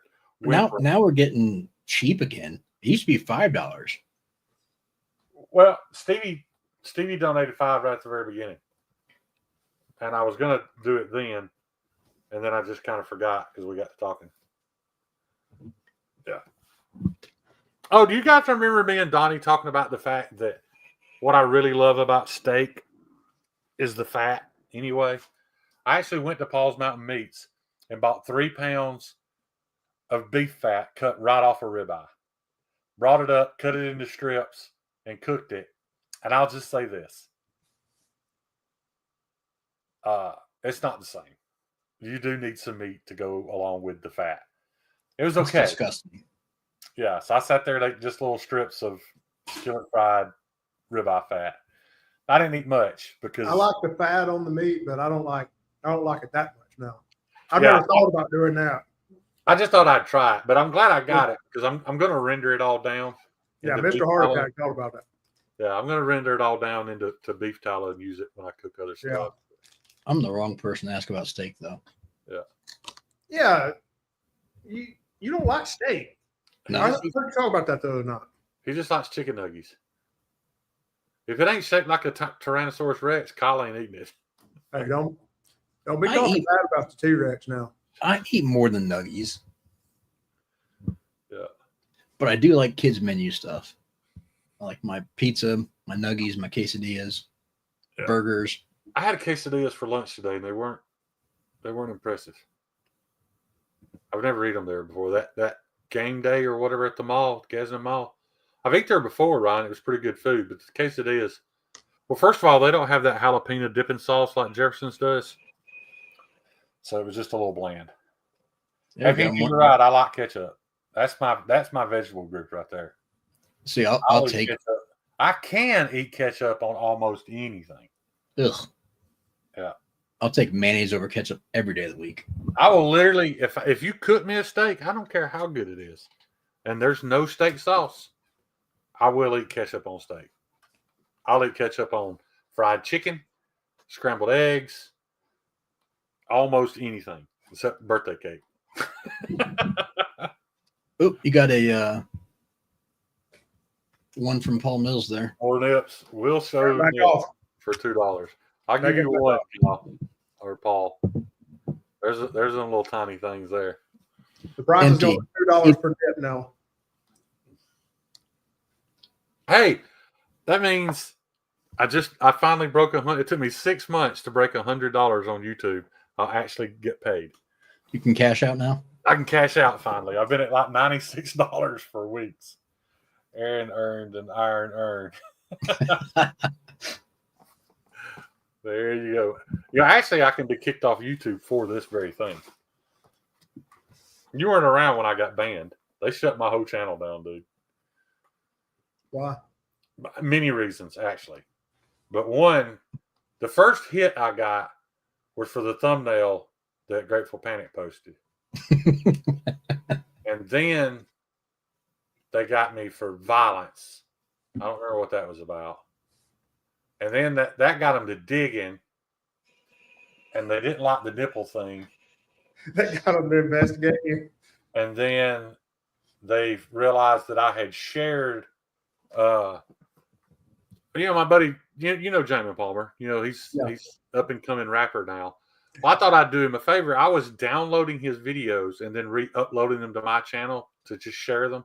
But you can't do that. Apparently, just the way I was doing it made it look like I was stealing his content. So they shut my channel down for 6 months. Jamin's not the guy you want to be stealing from, Shane. I called Jamin. He was like, yeah, man, share all you want. You're right. Jamin's not a guy you want to steal from. So there's Brian. maybe a handful of people in this county that I would just walk off and look like a chicken shit before I fought. He's one of them. Jamin's at the top of that list. I'm not letting that dude fuck me up. There's very few people that I'm going to turn my back to and be like, you're right, no matter how wrong he is. Yeah. He is. I don't care how wrong he is. Buddy, you are exactly right. We'll see you later. Yep, he's that Brian, guy. You just that Yeah. dude scares the shit out of me. Hey, dude, It's let me not tell you overloaded. you should have known him when he was younger. He's worse than he was now. That dude is a freaking monster. He Yeah. definitely gives. He's got body somewhere vibes. Oh, yeah. Oh, he does. He does. Yeah. There's no doubt. I used to think I wanted to see him and Toby Jolly fight, but everybody I know that knows them both was like, dude, Jamin will fucking wreck Toby. Toby, I thought Toby, but then I got to thinking about it. Every fight I ever saw Toby in, every one he did blindside some guy half his size, so it kind of made sense. Yeah. Rest in peace, though. Toby passed away, right? I didn't know that. I haven't even heard of him in years. Okay. Dude, he died a horrible death of cancer. What happened? Oh, he had cancer. He had a little knot. I was at the gym one day, and he was like, "Dude, check this out." And there was just this little. It wasn't much bigger than a pimple, just a little knot sticking up under his elbow. He went to the doctor, so they were just going to cut it out. And when they cut it open, they didn't put him to sleep. They cut it open and immediately closed him back up, and told him he needed to go to Houston. And they signed his death warrant when they cut it open. It spread all over his body. He spent the last 6 months of his life screaming at the top of his lungs in pain anytime he was even awake. It was horrible. Green Tabasco on eggs. Yeah, that sounds. Yeah, I could do that empty. The thing about ketchup on eggs, though, Cheeto, is that has to be a very, very small amount. Just like one tiny little drip on a whole tablespoon of eggs. I like Tabasco sauce on eggs. Tabasco or salsa is a way to go. I prefer salsa.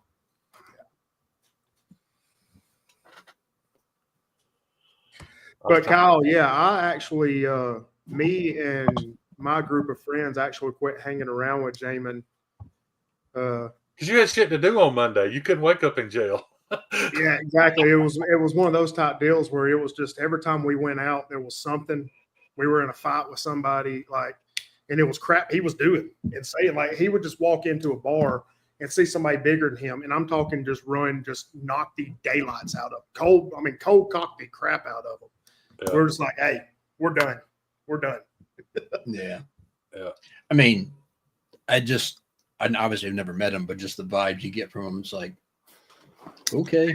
Well, he loves to fight. You know, there's a beef between him and Upchurch now, and I feel like somebody should warn Upchurch.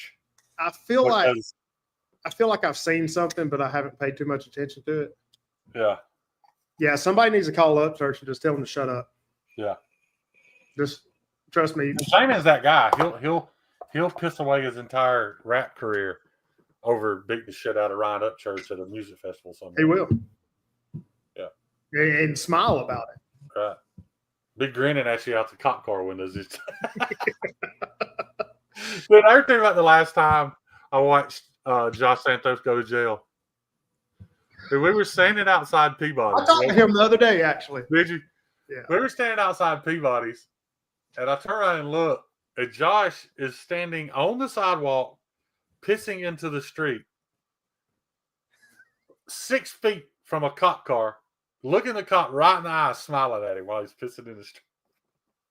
I begged, dude. I was like, please, man, just let me take him home. He's like, man, I just can't. He said, I can't do it. And I was like, he's literally on camera.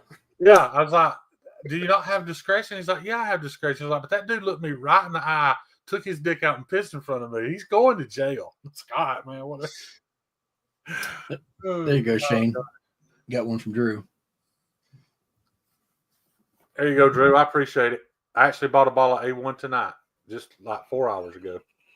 So, and it was actually $1.79. So tax and all, you nailed it, buddy. Yeah, the Food City's got A1 for $1.79 a bottle. That's a steal for A1, dude. It's just usually like $4 or $5. Was it expired? No. That's where I got the strawberry mini wheats. They didn't buy one, get one free. That's how I buy groceries, dude. I just go up to the buy one, get one free boxes. Let me tell you something about me and groceries. My wife asks me every week. She does the Target pickup orders and stuff like that. And she's like, hey, what do you want? And I have found out that I cannot think about food. Right. I have to walk through the grocery store and actually lay eyes on it. Me and too. if I want it, I get it. Yeah. But when it comes to thinking, okay, do I want to eat this? I draw a blank every time. Yeah. It drives my wife crazy. The only thing I buy the same every week I buy a loaf of bread and that big double pack of Kraft cheese to make grilled cheeses. 'Cause I eat grilled cheese 4 or 5 times a week. But other than that, I never know. I'm so sick of everything. I have to see it on the shelf and think, Me oh, too. It's like let's try that. Did you ever try that? Those I'm trying to remember who made it. It may have been Pillsbury, but it's over there where like the hamburger helper is. It come in a box and it was biscuits, gravy, and chicken. It's like I never saw $3. that. I wish I did. It's like $3.79 or something like that, dude. And 2 people, you can easily feed 2 people with it. If you have normal appetites, you could probably feed a family of 4. But it's so good, man. But I just never think to look for that shit when I go out. Biscuits and gravy have to be homemade, though. Well, but these are in the. It's hard to explain. It's almost more like a chicken and dumplings when it's done. Okay. I was thinking like, your sausage gravy and biscuits. Yeah. With the white. It's more like chicken and dumplings, but instead of having a bunch of individual dumplings, it's just got 4 big biscuits. But it's delicious. Empty, I could do PB peanut butter jelly too, but I don't know why. I've talked to 3 different diabetes doctors, and all 3 of them say the absolute worst thing a diabetic can eat, other than just spoonfuls of sugar, is peanut butter. So it's something about peanut butter. It doesn't trigger your pancreas to release the insulin or something. But they all tell me Really? never eat another. That's super weird because it's high in protein. I think that's why. But it I does. thought the peanut butter helped you regulate your sugar. Because protein. You absolutely do not touch peanut butter. They all told me to eat as many eggs as I could eat, though. That whole thing about eggs being bad for you was a complete lie. Yeah. The eggs stimulate your pancreas to produce. And eggs is just about pure protein anyway. Oh, y'all want to see some cool eggs? Hang on, let me go get them. God, Did you see how excited he got for that? I am excited, dude. there's no telling what he's about to show us. It's got to be some leftover Easter eggs. No, it's not. He's going to see how many Cadbury eggs he can stuff his mouth at one time. I'm seriously thinking about just not even looking when he comes back. I'm afraid of what he's going to put in front of the camera. Just hey, put your camera, stop the camera, so we're both behind the screen, so he can't see us. Just hit stop camera.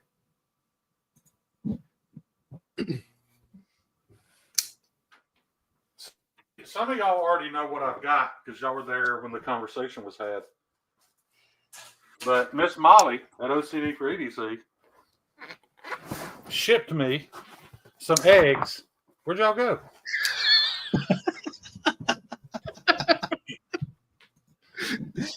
Miss Molly from OCD We didn't want to see your damn eggs. shipped me some turkey and goose eggs. I thought about filming it when I cook them, or at least when I crack them open. Kind of like the Dave Chappelle episode where he cracks open a dinosaur egg. Yeah. Turkeys are dinosaurs.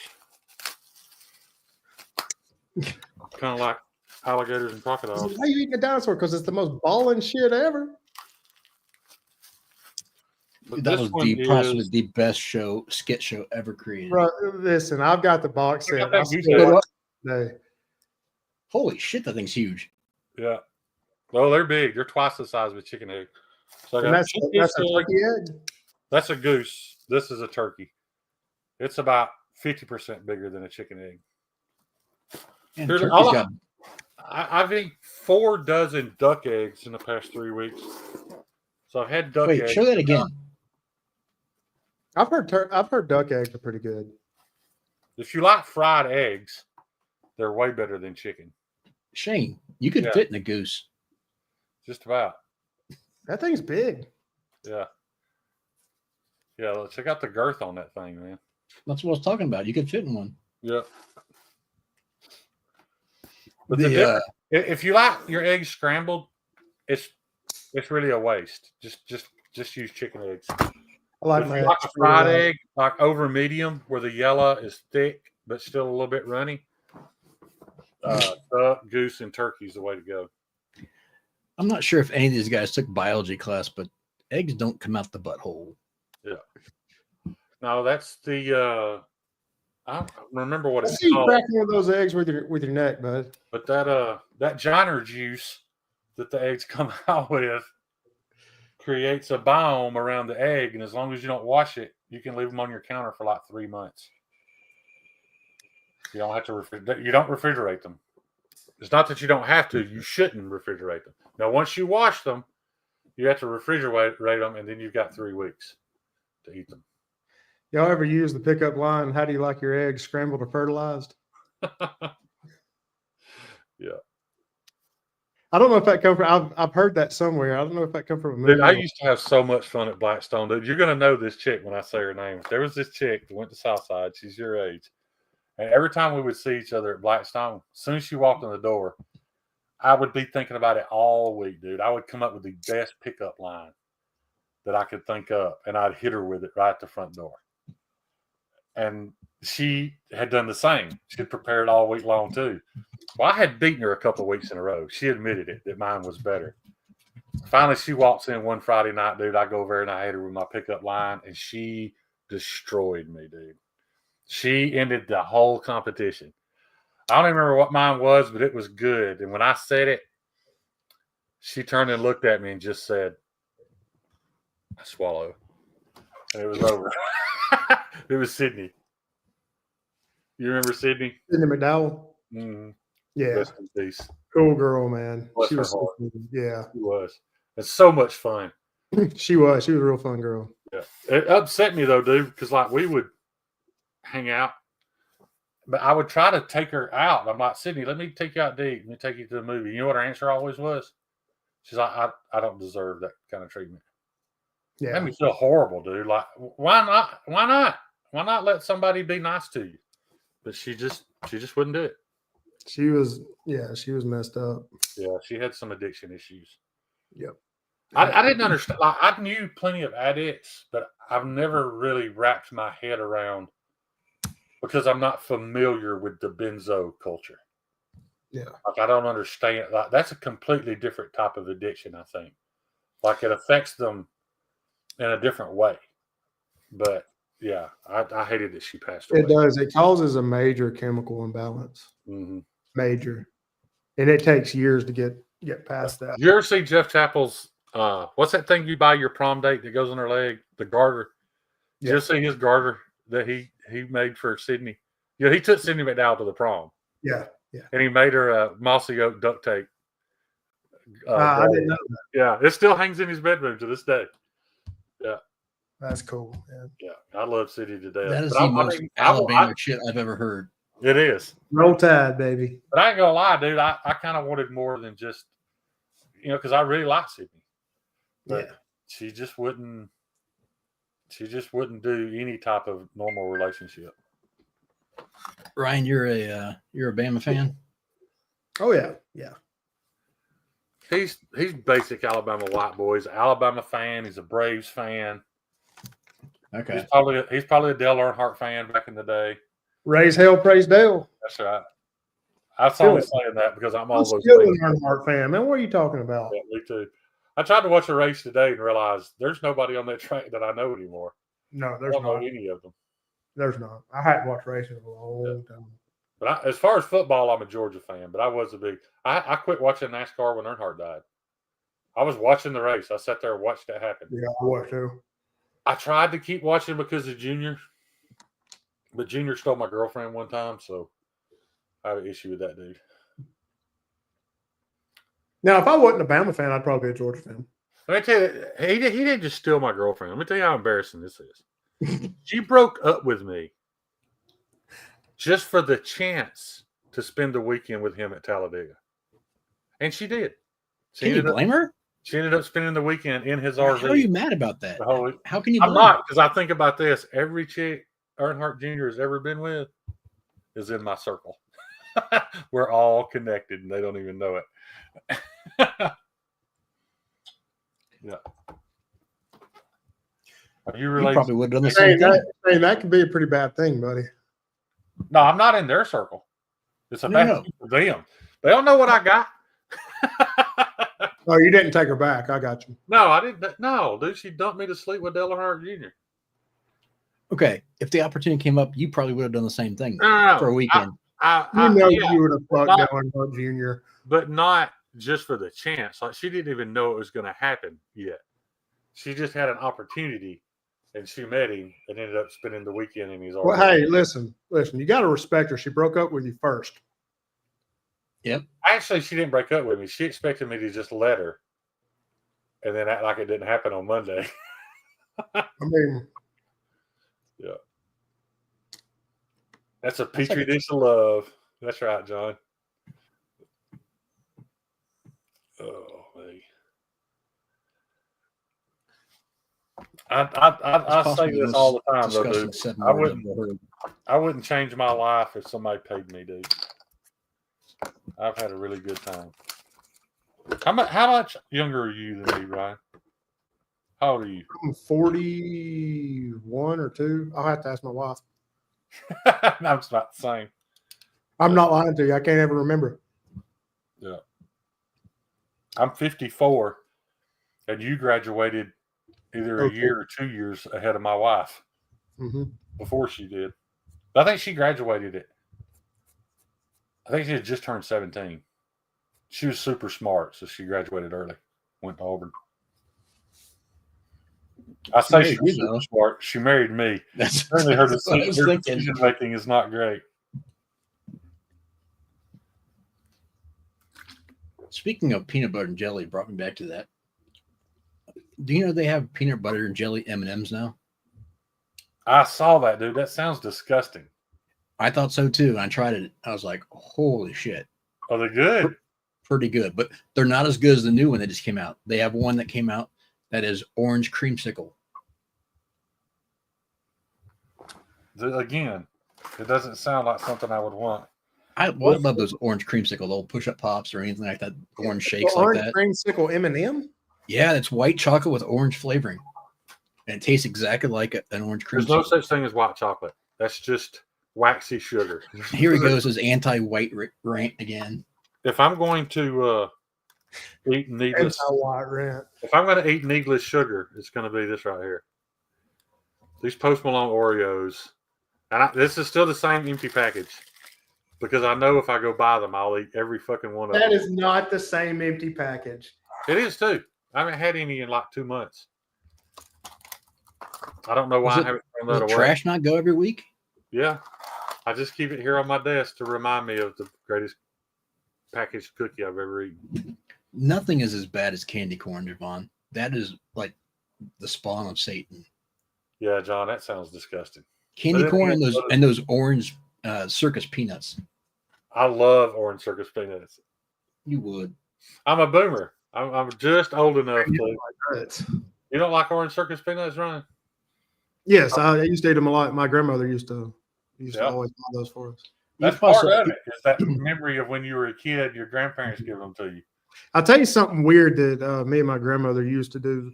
We would watch I Love Lucy. Yeah, that could go really bad. Let me tell you about some weird shit me and my Uncle Jerry used to do. Oh, let me tell you about me and Uncle Daddy here. But Uncle Touchy. We would watch I Love Lucy, eat popcorn, and drink orange juice. That sounds awesome.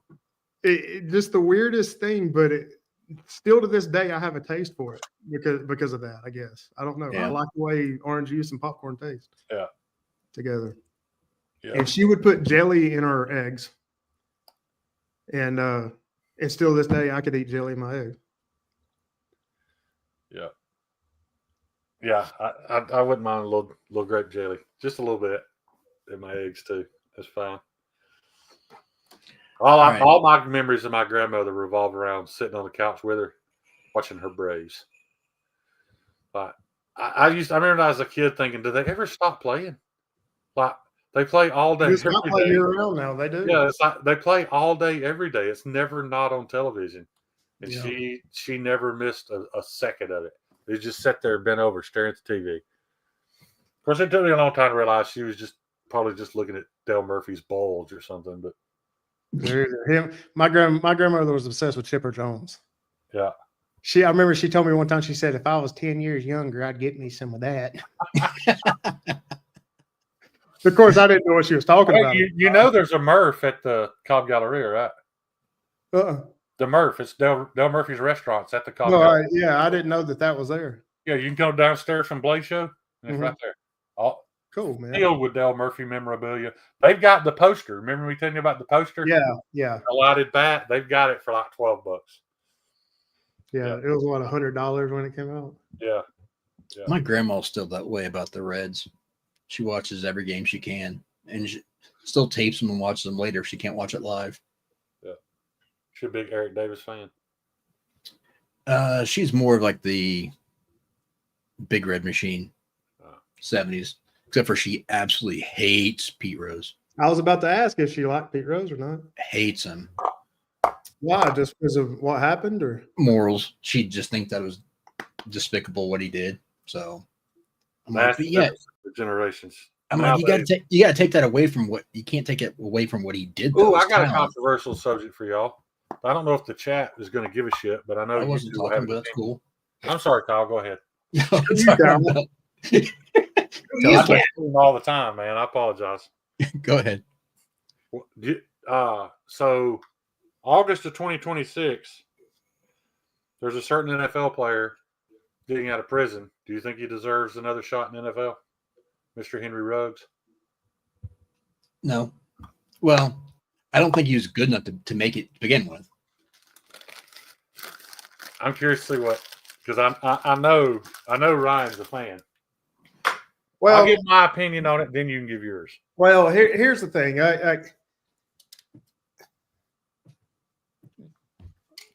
I believe people make mistakes. I do too. I mean, I've made mistakes, and that's one of those things where sometimes you live and learn. But in his case, like his mistake cost somebody their life. Right. I can't believe he's getting out of prison that soon. Right. And here's the thing is, well, that's not a guarantee. That's with good behavior. He can be released. Here's the thing that you can make mistakes, honest mistakes, but in my opinion, as much as I used to do it, drinking and driving is not an honest mistake. You whether he was drunk or not, your judgment is obscured, but especially considering they have a program to have somebody come get you. Oh, he has no excuse. Exactly. Like with as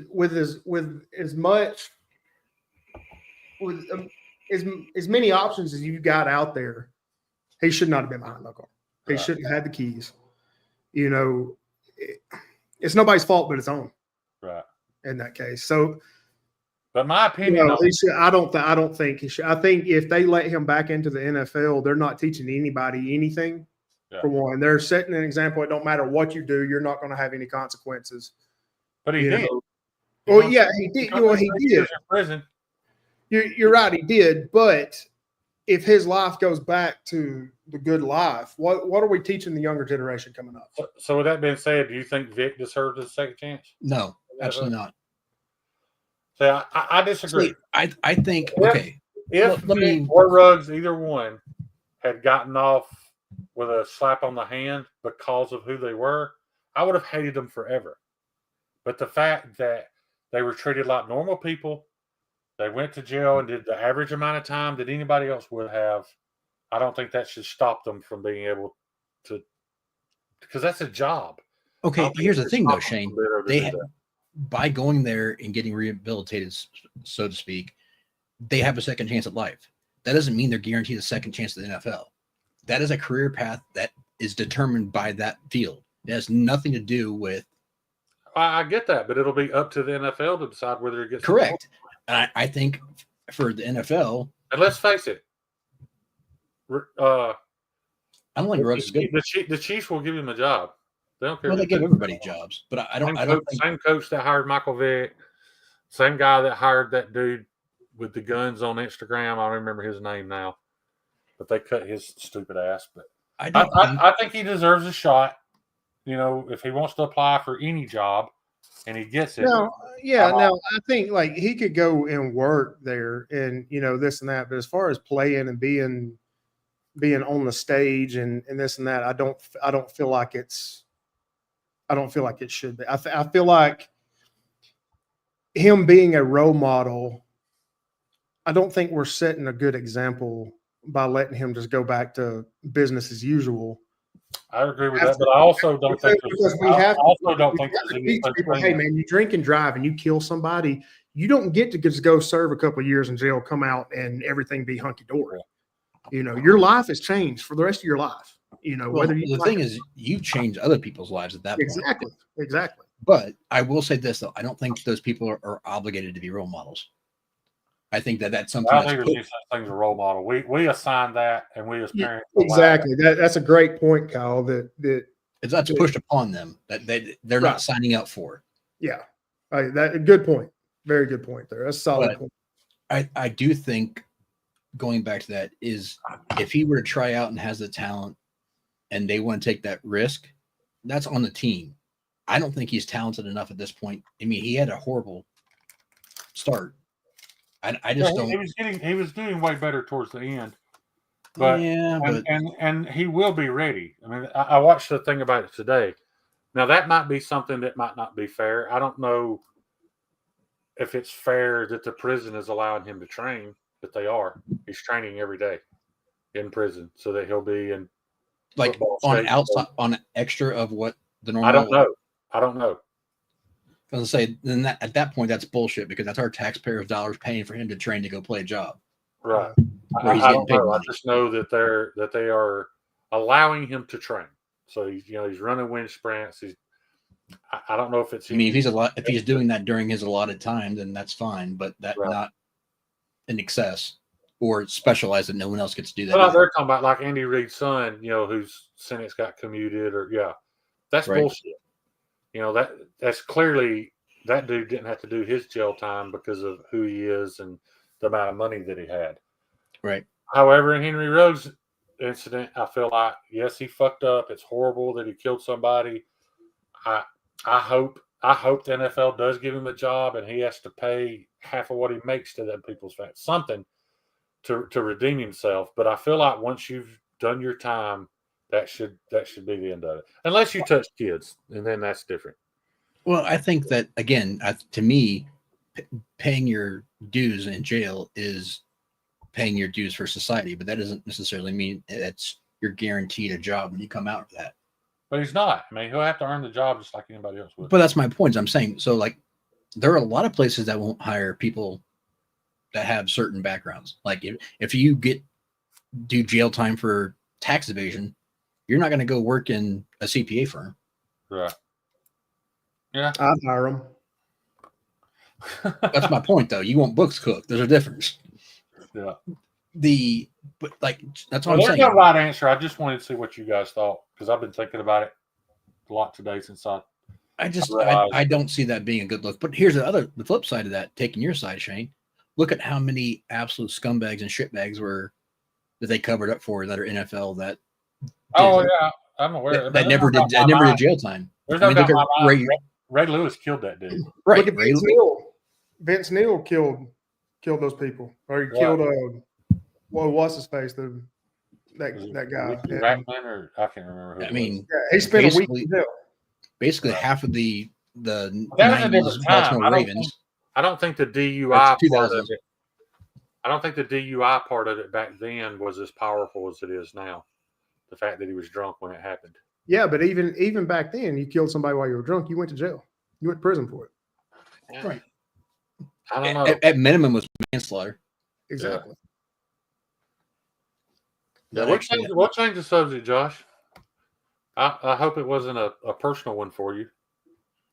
I was just curious what these guys thought about that. But the only reason I thought about it was the whole Pete Rose thing. Should Pete be forgiven? Right. Well, here's my opinion about that. Now, the only reason here's the thing: the MLB has a contract with DraftKings now, right, which is a gambling thing, right. And you're still keeping a man out of the Hall of Fame that deserves to be in the Hall of Fame because of what he did. Right. Like he didn't take steroids or anything like that. He set some records, he was good. Wasn't DraftKings what Calvin Ridley was using? Maybe, yeah, I think so. He was just dumb enough to do it at the field house. Yeah. Like he was at the facility exactly. checked his DraftKings. They saw that he logged onto it and banned him for a year. Yeah. I mean, I can get it, and I don't know the details. If Rose was betting against his team, I don't know. money, that would be different. But I don't think that's what was happening, was it? Apparently, from my understanding of all records and all things that were claimed, was he never bet on his team. He was betting on other games. Right. But I again, can see it too. again, he's still you're still breaking the rules. Yeah. At what point do you pay for that? But he's going to come up. He's going to get eligible for the Hall of Fame. I mean, they already said they're going to make that available. Now, whether the writers will actually let him in, that's a whole different thing. Yeah. I get because there is the lore and the, I guess, how do you want to phrase it? The luxury of making the Hall of Fame that they don't want to let just anyone in, but it is different from doing something illegal and doing something horribly wrong to other people versus just betting. But okay, you go back in the history of baseball, they had so many controversies with betting and gambling and throwing games. They had a whole World Series that was thrown over what, $25,000.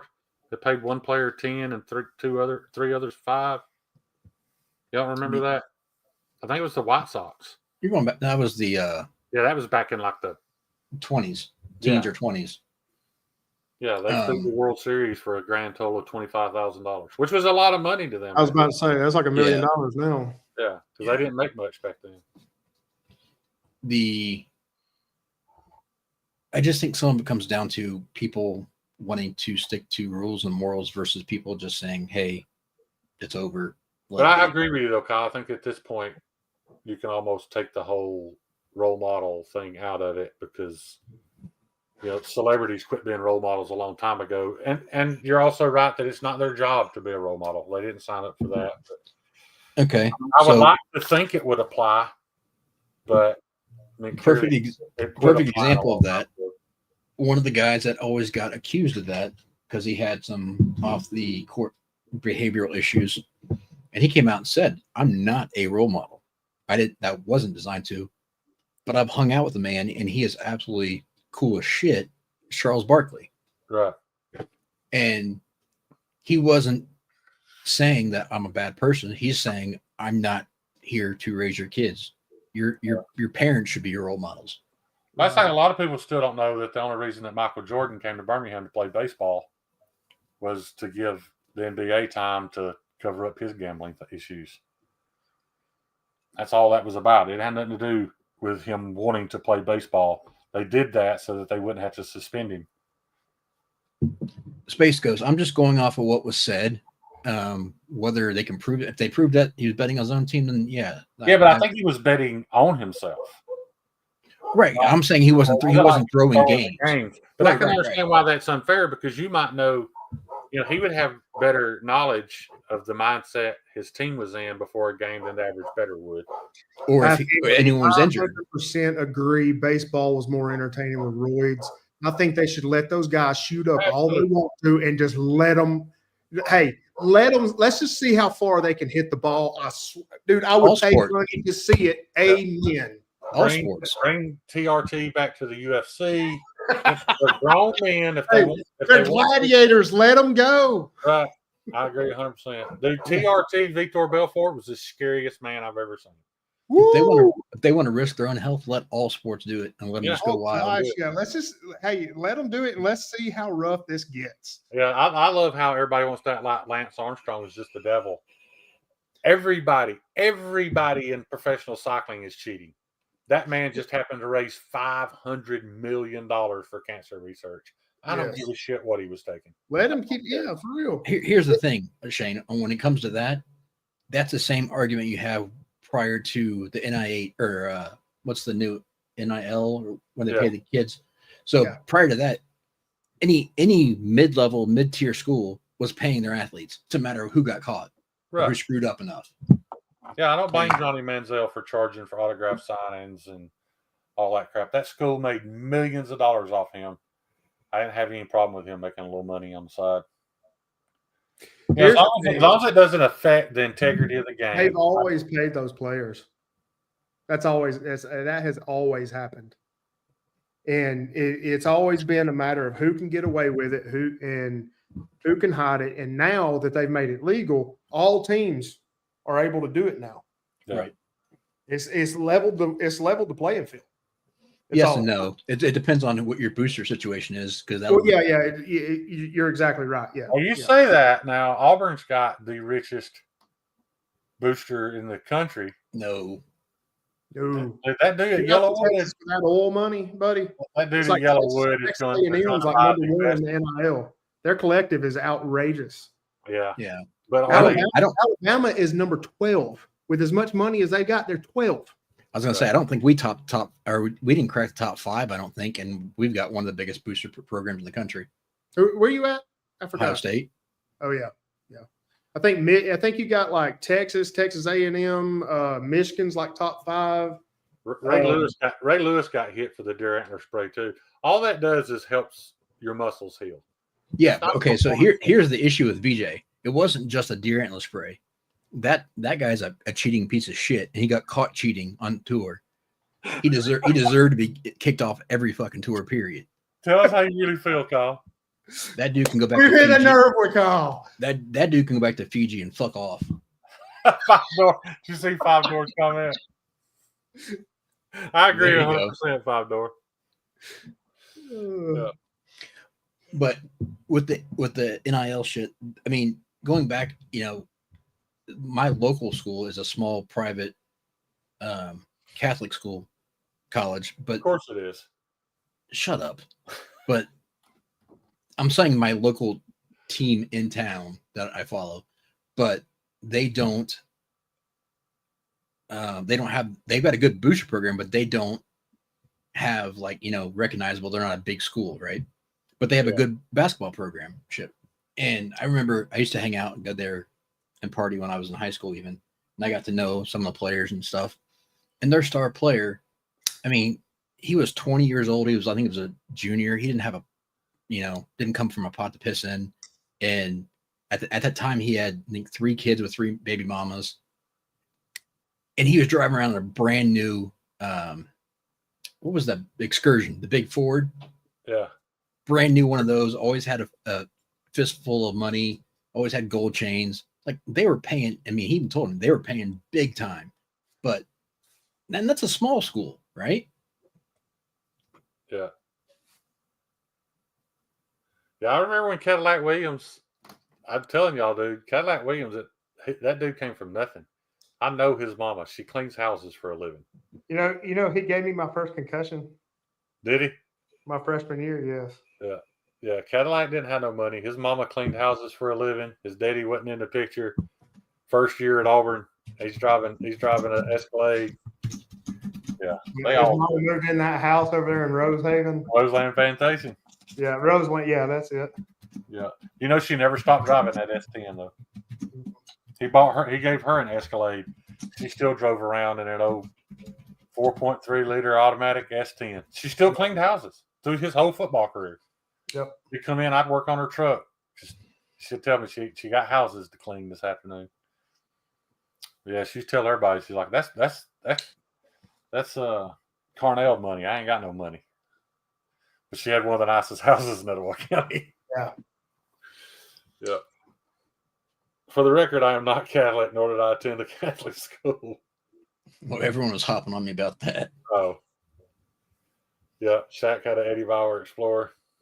Yeah, they all. That's just it's always been part of it, or it has been since. If you're good enough, you got paid. That's what it comes down to. And it's a matter of who is willing to turn a blind eye or get caught for it. Right. And it's one of those things where it's, I mean, yeah, they should, but at the same time, their school is very expensive. I mean, that's payment in itself. Yes and no, but they're bringing in revenue that they're not. I'm really on the fence with it too. And I feel like, okay, let's pay them, but there needs to be a stipulation. There does. There needs to be I can imagine me being 18, 19 years old and them handing me millions of dollars. I wouldn't be sitting here right now. Right. I wouldn't be. There's no way. So I feel like, okay, we'll give you this money and it's being put in a trust. In order for you to get this money, you go into the next level or you're graduating, one of the two. And that's, and if you don't do one of those two, you don't get this money, or you get injured. But you don't do that. You don't get this money. Like, you can't get in trouble. It should be a stipend, not a down payment for your screw ups for the rest of your life. Right. Yeah. But the other argument too is, so like, say you go to an Ohio State game, every home game, their concessions alone makes millions of dollars for one game. Yeah. They're bringing in that revenue that the school would never have if they weren't funding that program. Yeah. That is a mass moneymaker. And then not even including like the revenue from the ticket sales, the TV deals, deals, your memorabilia, your clothing, like everything that they license is just insane amount of money. Right. So, I mean, you think about it, the football programs, like just like high school and everything else, they fund all the other sports. They do.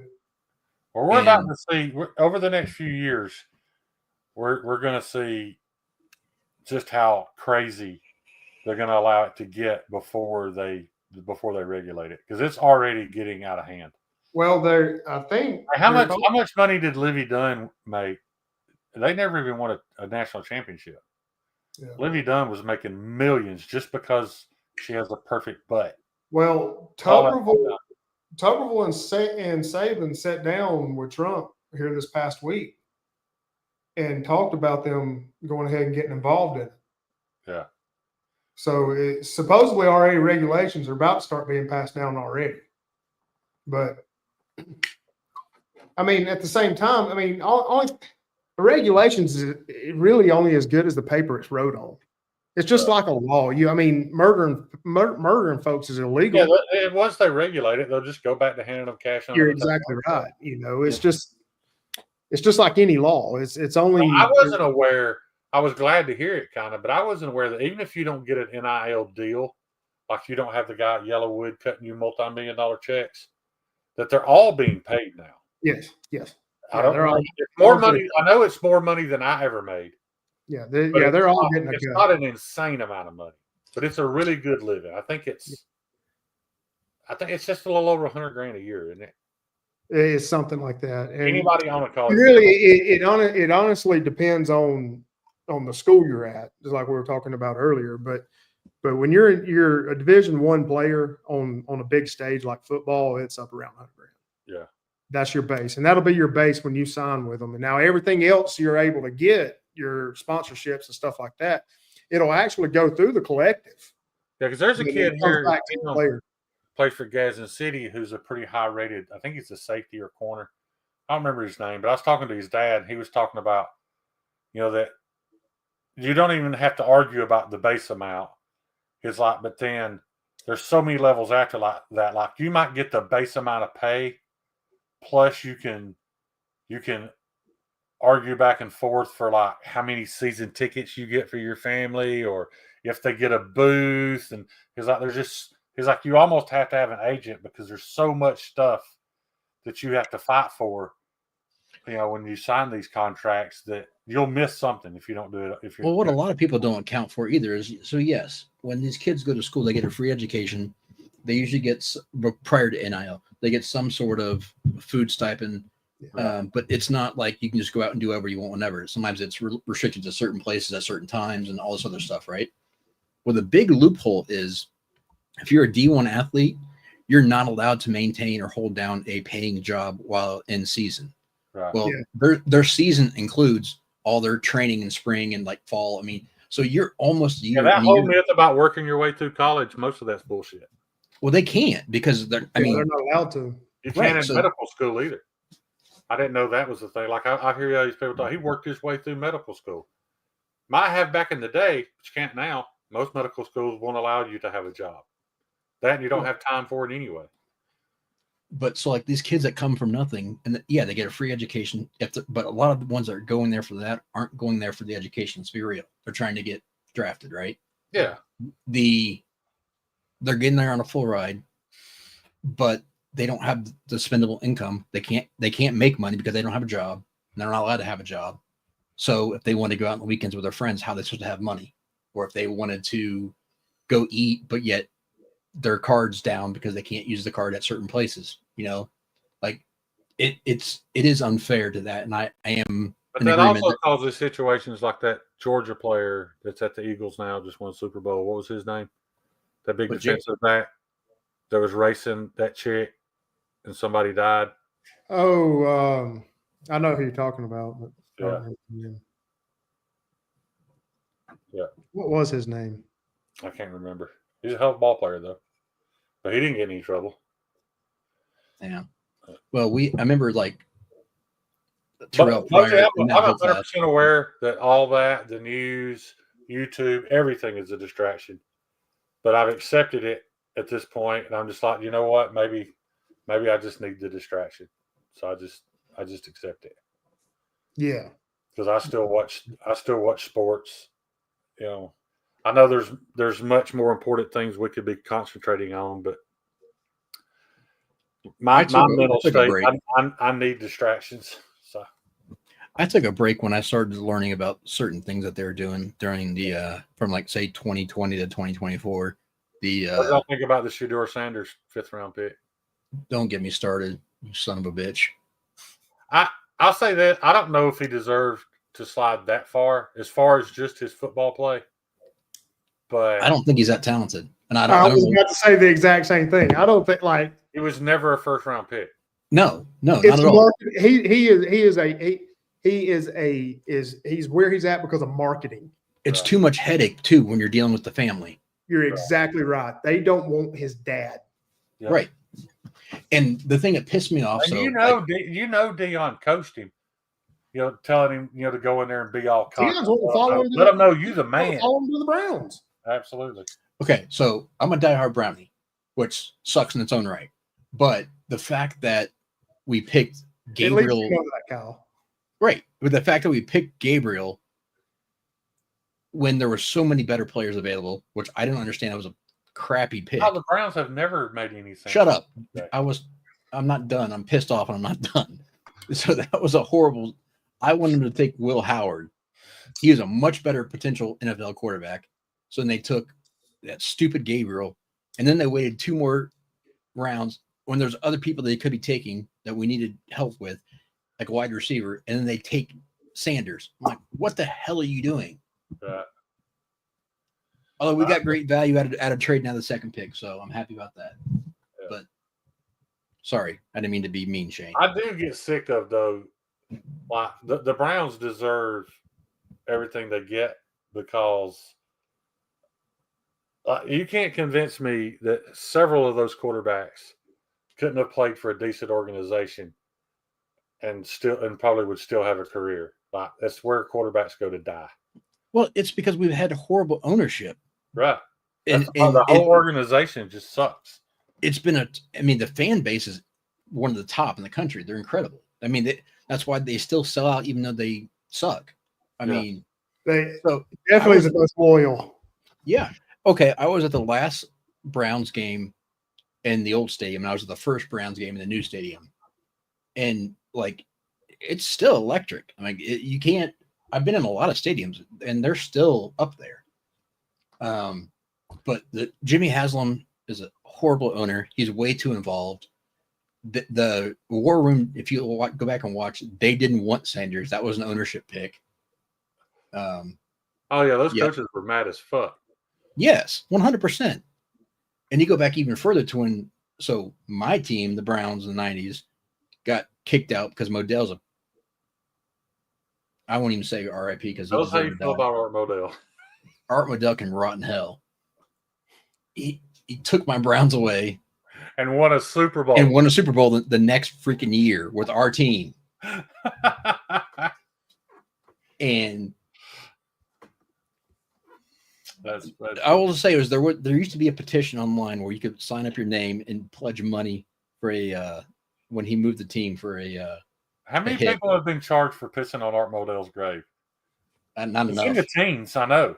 Not enough. People have been arrested and charged for pissing on his tombstone. Well, there was a quote unquote hit list that you could sign up for online and pledge money when he moved them. That's how passionate we are. And so the only reason I'm even a Browns fan, because I'm not, not Cleveland native. I'm not like I didn't grow up here. Well, I mean, I did as a kid, but not when I was super young. I was a Cowboys fan growing up because I used to live near the stadium. Of course, you were a Catholic Cowboys fan. That makes perfectly good sense. I'm going to end this damn stream.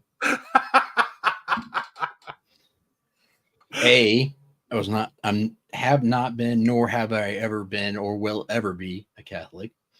Secondly, I was a Cowboys fan because I grew up in Dallas, and I went to a Browns game when I was about 11 or 12 with my dad because he was a diehard Browns fan, and it was Browns versus Steelers at Cleveland.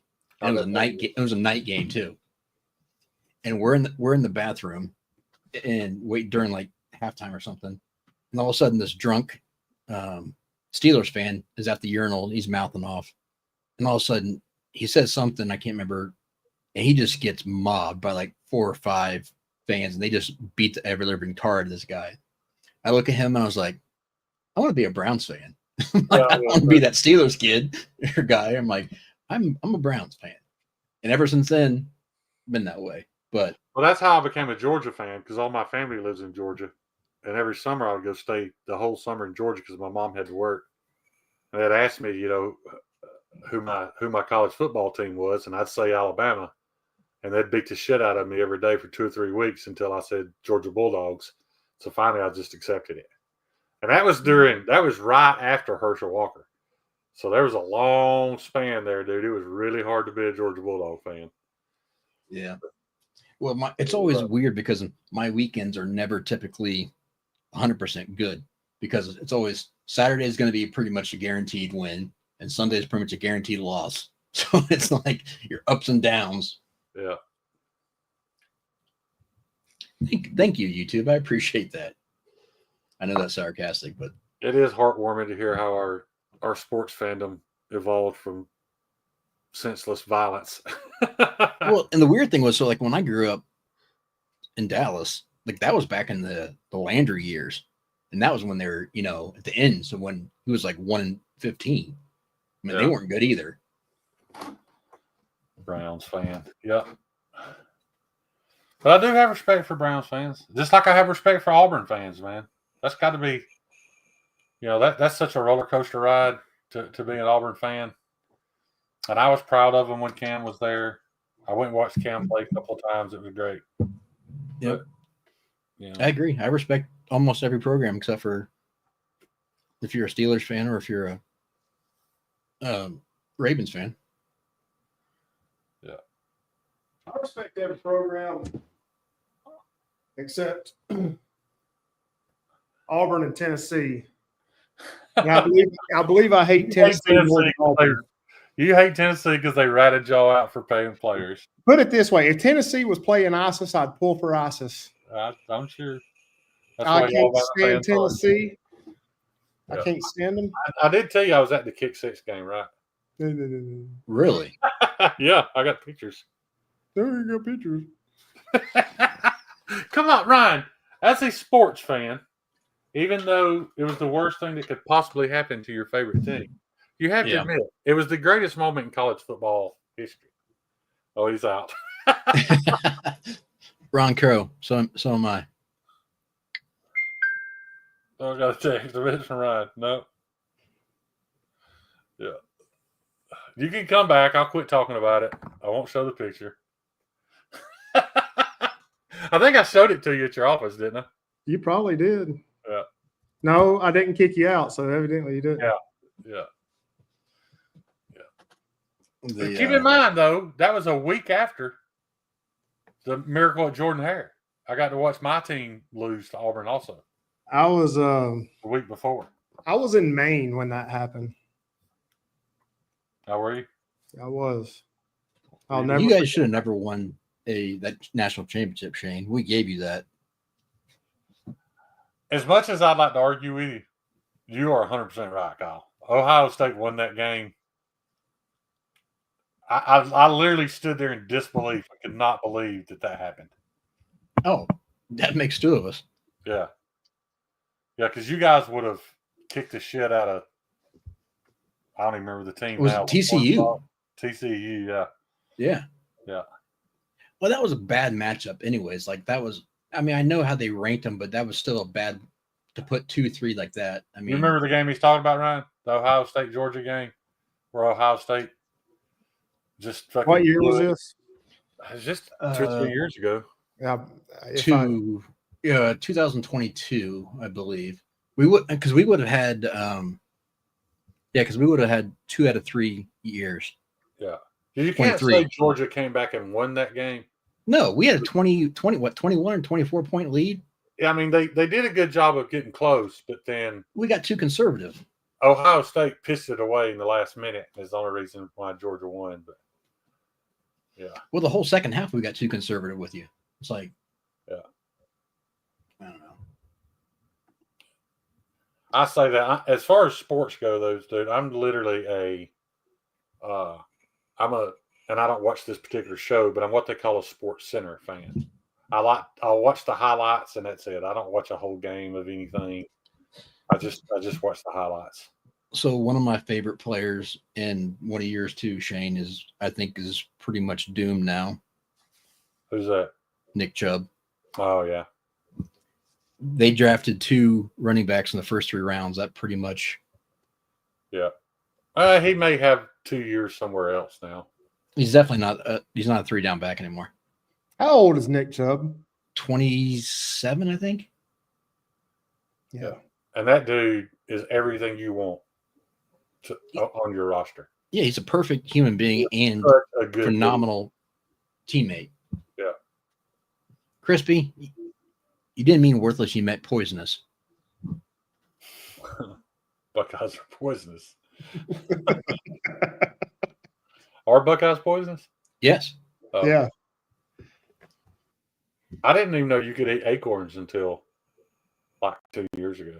You're not from And you have to boil them several times to get the tannin out, but you can't eat them. Well, Shane also thought acorns came from acorn trees. Don't they? Yep. But yeah, Chubb is Nick Chubb is a great. Well, just to show you how find out how southern you are, you know that's why you can't eat deer fat. It's because of the acorns. All the tannin that's in the acorns that the deers eat gets soaked into their fat, so it makes their fat extremely bitter. That's why you have to cut all the fat away. Apparently, if you just grass feed a deer, it's not like that. We need that PBS thing. The more you know. Yeah. Shooting stars. That's funny, Ron. What did Ron say? I missed it. I don't see it. About a page and a half up. When I die, I want my pallbearers to be Cleveland Browns players so the Browns can let me down one last time. Yeah. Yeah, I don't know if you guys got it, but I subscribe to the NFL's YouTube channel. Like every Sunday, they'll post every game played in a 12-minute video. That's perfect for me. Yeah. And if I don't care about the team, I usually fast forward the last couple of minutes, but that's how I like to watch football. I love watching highlight plays from baseball. You couldn't pay me to sit down and watch a whole game. Just I was like that for years, but now that they've implemented the pitch clock and stuff like that, it's sped up so much that I love watching. I love it, which I've always loved baseball. I just always had a hard time sitting still for 5 and 6 hours during a game. My greatest baseball moment, and you'll remember it, but I was broke at the time. I'd been ran over by a forklift and it tore my Achilles tendon. I was out of work for nearly a year because of it. Shane's life, like when I hear Shane talk about his life, it makes me feel like I have done absolutely nothing with mine. Right? I mean, I'm just like, can we have a moment of silence for that poor forklift? Yeah. So I didn't have cable, and it was the World Series was happening. So I remember I was laying in my bed listening to the World Series on the radio. Remember when you could do that? You could listen to baseball on the radio. So I was laying there listening when Dave Justice hit that grand slam.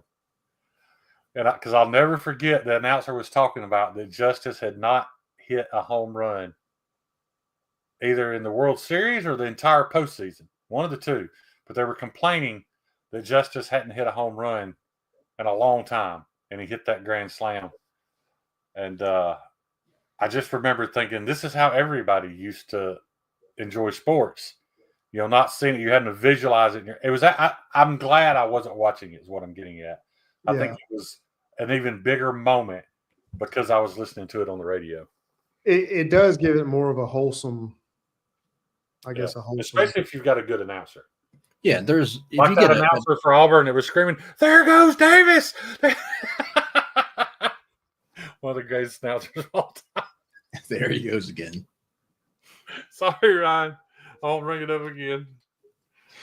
Yeah, if you've got a good color man, a play-by-play guy like Vin Sully, just recently retired. Yeah, there's a lot I of these wish guys. you'd not play Warzone and you'd come over and play Arma Reforger with me. But the problem is Warzone players will probably never play Arma because COD is set up to make you feel like a god when you're good at it. And Arma, no matter how good you are, that game every 5 minutes reminds you that you're trash. You're never going to be successful. And I'm addicted to it. Well, it's just also sounds like a complete mental breakdown. Oh, it is, dude. The people you meet in that game, Jesus Christ. Shane's a glutton for punishment. Huh? He's like, it makes you feel like total shit. I love playing it. I do. It's Has he told you about it, Ryan?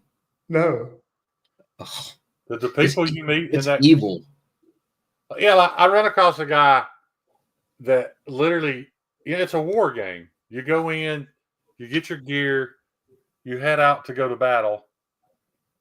And I run into this dude who didn't have a gun. He had on a backpack, but no gun. And I was like, what is he doing? So I watched him for a few minutes. He literally had an entire backpack full of morphine injectors. He was just running around the battlefield getting people high. He's just sticking them with morphine. And then they'd be like, why's my vision all blurry? I can't see. It's because he's standing behind them, overdosing them on morphine. Like, there's people that will shoot you like in the legs and it'll knock you out. And you stay out for like 2 minutes. Then you can come to, if they don't come up and finish you off, you can come to, patch yourself up and get back in the fight. Well, they'll come down there and strip you down naked. So you wake up and you're just laying there in your underwear. This is why Shane loves this game. It is, right. Dude. I love the spot that's in that game. It's just crazy. There's guys that'll shoot you, put you down, and then come down and heal you, wake you up and apologize until you have a good day and walk off.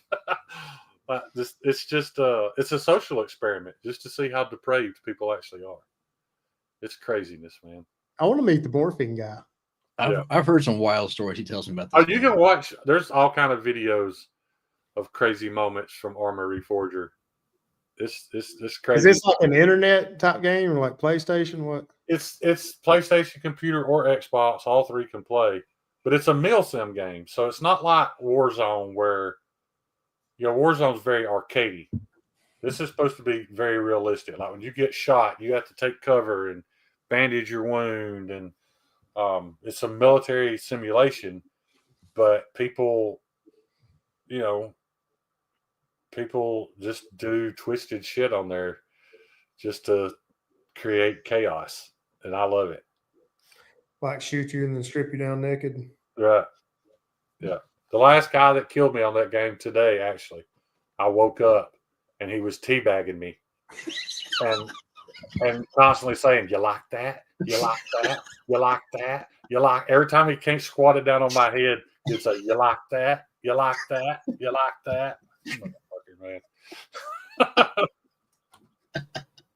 it's so aggravating because you'll stand there at the barracks for like 15 minutes. Yeah. You'll stand there for like 15 minutes playing tactical Barbie. Get all the best gear, the best camouflage you can find, get your rifle set up. Because like you can put your pick on the top of the rail, the right side of the rail, the left. Like everything's customizable. Get all that done. Spend 15 minutes walking across the map in complete boredom trying to get to the front line. And then all of a sudden the screen goes black. because somebody shot you in the head. You never even saw them. You never had a chance to raise your weapon, nothing. But what makes it worth it is when you're the guy that shot that dude in the head that spent 15 minutes walking across the map. When you're the guy that ruined somebody else's night, it makes it all worth it. Speaking of that, Shane, did you see Donut's recent video? I'd be shocked if I didn't. I watch almost everything Donut does. Well, the most recent one was there was where guy pulled. Oh, the guy's head exploded? Yeah. Yeah. You see his headphones fly off? Yeah. They don't fly off. They just come together because there's no more head to hold them anymore. And they Yeah. fall to the ground. Yeah. Yeah. Was he got hit? Game too, right? Huh? No, that's real life. No, that's real life. Donut operator was a cop from Dothan, I think. He was a cop in Alabama. He's from North Carolina, but he was a cop here.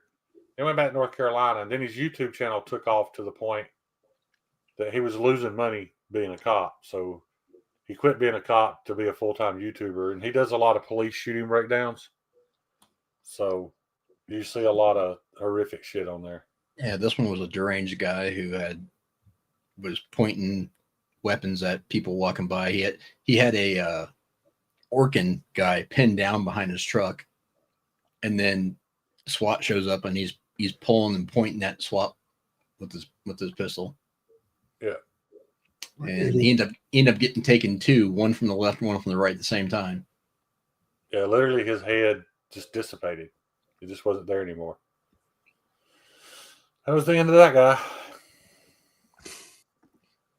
Yeah, Donut Operator is one of my favorite channels of all time. I'm gonna have to look him up. That's my T right there, boy. Now he's got another channel called Donut's Raw Police Videos, where it's still edited but not as heavily. But then if you subscribe to Pepperbox TV, it's like it's either $8 or $12 a month. You can watch all his videos completely unedited, so you can see all the gore. But Pepperbox is not just him; it's a bunch of channel creators or content creators. Because you can't shoot a fully automatic machine gun on YouTube anymore, but they can on Pepperbox. So I had it for a little while, but in all honesty, the only reason I didn't keep it was because it wasn't very television friendly. I mean, they really intended on you to watch it on your phone or tablet, and I don't consume content that way. I consume everything through my television. Did you see Micah's recent video with the FRTs? I haven't watched a Micah video in a couple weeks. It was pretty good. But Bugsy, that's why I don't play Warzone. I'm not fast enough. Like, I'll stand there when I open one of those boxes and all the shit pops out on the ground. I'll stand there for 2 minutes, sorting through it, trying to figure out what it is. Do I need it? Is it better than what I have? And then, bam, I get killed. I suck at Warzone. I'm pretty decent at Modern Warfare multiplayer, but not the extraction shooters.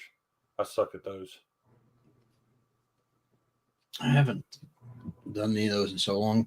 They don't sound like much, but when the original Modern Warfare 2, I was in the top 10,000 in the world, which is not bad considering there was 50 million people playing that game at one point in time.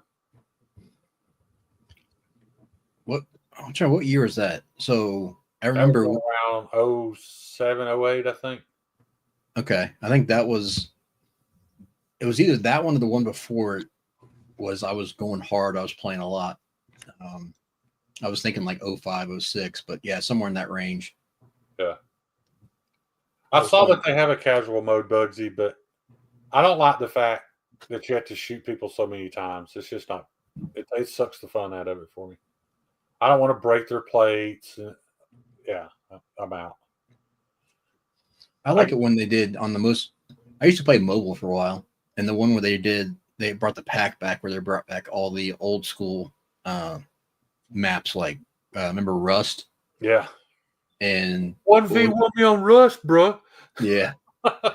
And what was the one that was in the shipping containers?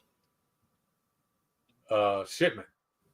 Is this called Shipment? It's just called Shipment. It was so small, but Yeah. you're respawning on top of each other all the time. You run around with an auto shotty. No, the back corner behind that tractor and just Yeah, obliterate. Terminal was a good one. yeah. Terminal was a good one. I got my first nuke on. Oh, shit, I forgot the name of the map. It was the one that had the buildings around the perimeter, and there was that crash plane right in the middle. Yeah. I got my first nuke on that map, and then I got my second nuke on the Middle Eastern map that also had a plane crash on it. Can't remember the name of it either. The one with the one you're talking about, the buildings with all the plane in the middle, that was a sniper fest for me. Yeah, I got that nuke from that top window in the end building. Yeah. Climbed up on the rafters, got in that window. And that's the one you want. You carry your secondaries as your claymores and just set them up behind you so you know trip them. Yep. Yeah. Did you ever play much video games, Ryan? Up until what was it, the original PlayStation? Yeah.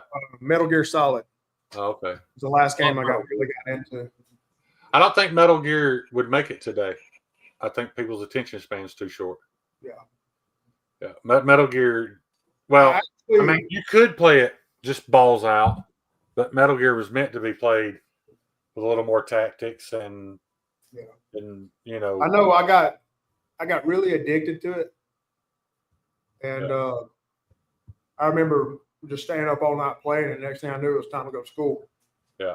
And I did that like 3 days in a row, and had football practice and stuff too. I got really sick. Yeah. And from that point on, I didn't play video games much anymore.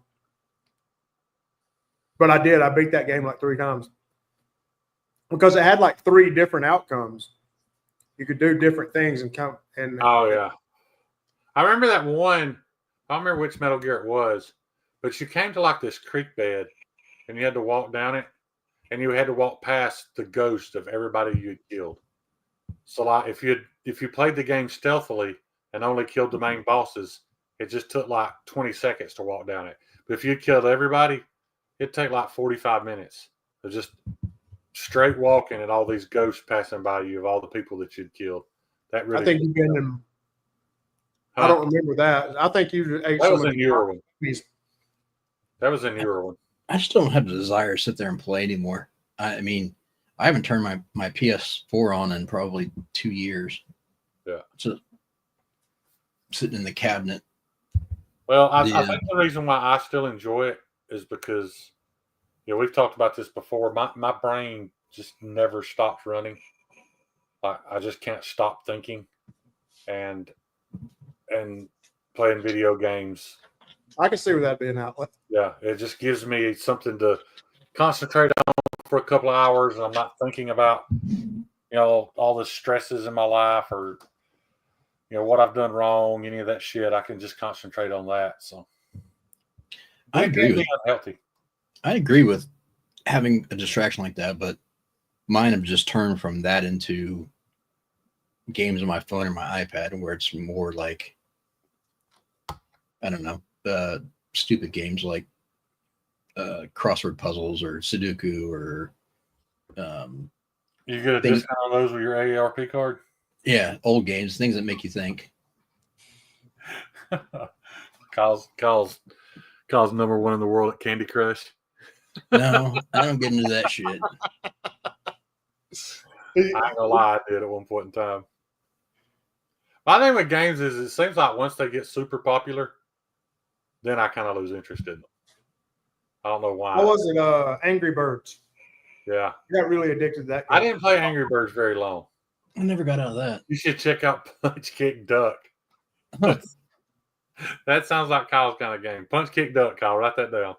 Well, no, I got the Apple Arcade, so I play a lot of shit through there that's free. But I always go back to, I like the numbers stuff. Yeah. So that's why I like. I was meant to tell you earlier, Kyle. It's probably too late now, but if you would, you mind throwing Ryan's YouTube channel link up there? For those of you who don't know, Ryan is new to the YouTube game. He is posting some knife content. What's it under? Because I don't know if I'm subscribed, Ryan. big. Yes, you are. Am I? Yes. Let me go You look, just, man. you just don't watch my shit. I didn't know you were subscribed, or you had. In all honesty, You are Mike, subscribed. a lot of us Let me don't look. watch knife reviews anymore. Oh, We've I watched did. so many of them that we just can't. I'm posting some random shit right now. Like today, I was stressed out and pacing, fidgeting a knife. I posted that. Let's see. You know who's missing out on an awesome chance at YouTube is Jeremy Crawford. All that wood burning he does. If he would just record that shit while he's doing it, he don't even I have to think talk. so too. He don't even have Did to that, talk. that show up? So, hang on a second. That's the same video I watched. Empty was a CJRB video. Did that show up, Shane? It did. Okay. Well, I couldn't tell because I posted it through StreamYard, so I wasn't sure if my mod stats would show up through StreamYard. Yeah, it posted. Brian Ames subscribed. I didn't realize that, buddy. Sorry. Yeah, man. I'm the same way, Jesse. I mostly watch lives. I consume so much knife review content that Yeah, I don't watch any knife content. You know, I've noticed that that any of my knife videos don't get half the views that my cutting boards do. yeah. Every one of my cutting board videos, which are not like how-to type videos, they're just finished products and stuff like that. But every one of those got 1,500 views, 1,200 views. Empty. I don't have permission or access to do that. I think knife YouTube is one of the. Oh, I put a star by it. Does that mean? I think there's a way you can pin it, but I don't have access to that in StreamYard. I start it. I don't know what that means. But anyway, knife YouTube is one of the hardest to break out in, really. It's really difficult. And then once you get to a certain point, you can't really achieve any level of real success without monetary success without Chinese affiliate links and all that stuff. Which, Brian. I don't know that I'm actually even doing this for any kind of monetary gain. It's fun. Yeah. As long as you're having fun with it, do it. When it stops being fun, it becomes a job. Because that's happened to me on several occasions, man. Like, And I'm gonna be honest with you, I've really just enjoyed the community more than I've right. enjoyed anything now. Like, And you do get to know them better with a channel. There's no doubt about that. Yeah. Ryan, have you thought about changing your YouTube name to like Cutting Board Knife Reviews? yes, I need to do something like that. That's not a bad idea. That was a joke, a backhanded joke, but I need to. there's a guy already named that. Oh, is it? Yeah, and he's a turd. I was about to say he sounds like a real jackass. He is. Sounds like a real jackass. Well, guys, we're coming up on 3 hours. I'm fixing to jump off here, but my dog's in there whining because her mama's not home. She don't know what to do. She hasn't been told let's go to bed yet. So Where's Mama at, Shane? at the beach. They went to the beach. Her and my daughter. So I'm gonna get her to bed. Go take care of BB. Yeah, she's been weird all day because she hasn't seen her. So guess I'm gonna love on this dog for a few minutes and hit the sack. Guys, I appreciate y'all having me on. I really enjoyed it. Yeah, man, Thanks. we'll definitely do it again. Later. All right. Take care. See y'all. Have a good one, guys.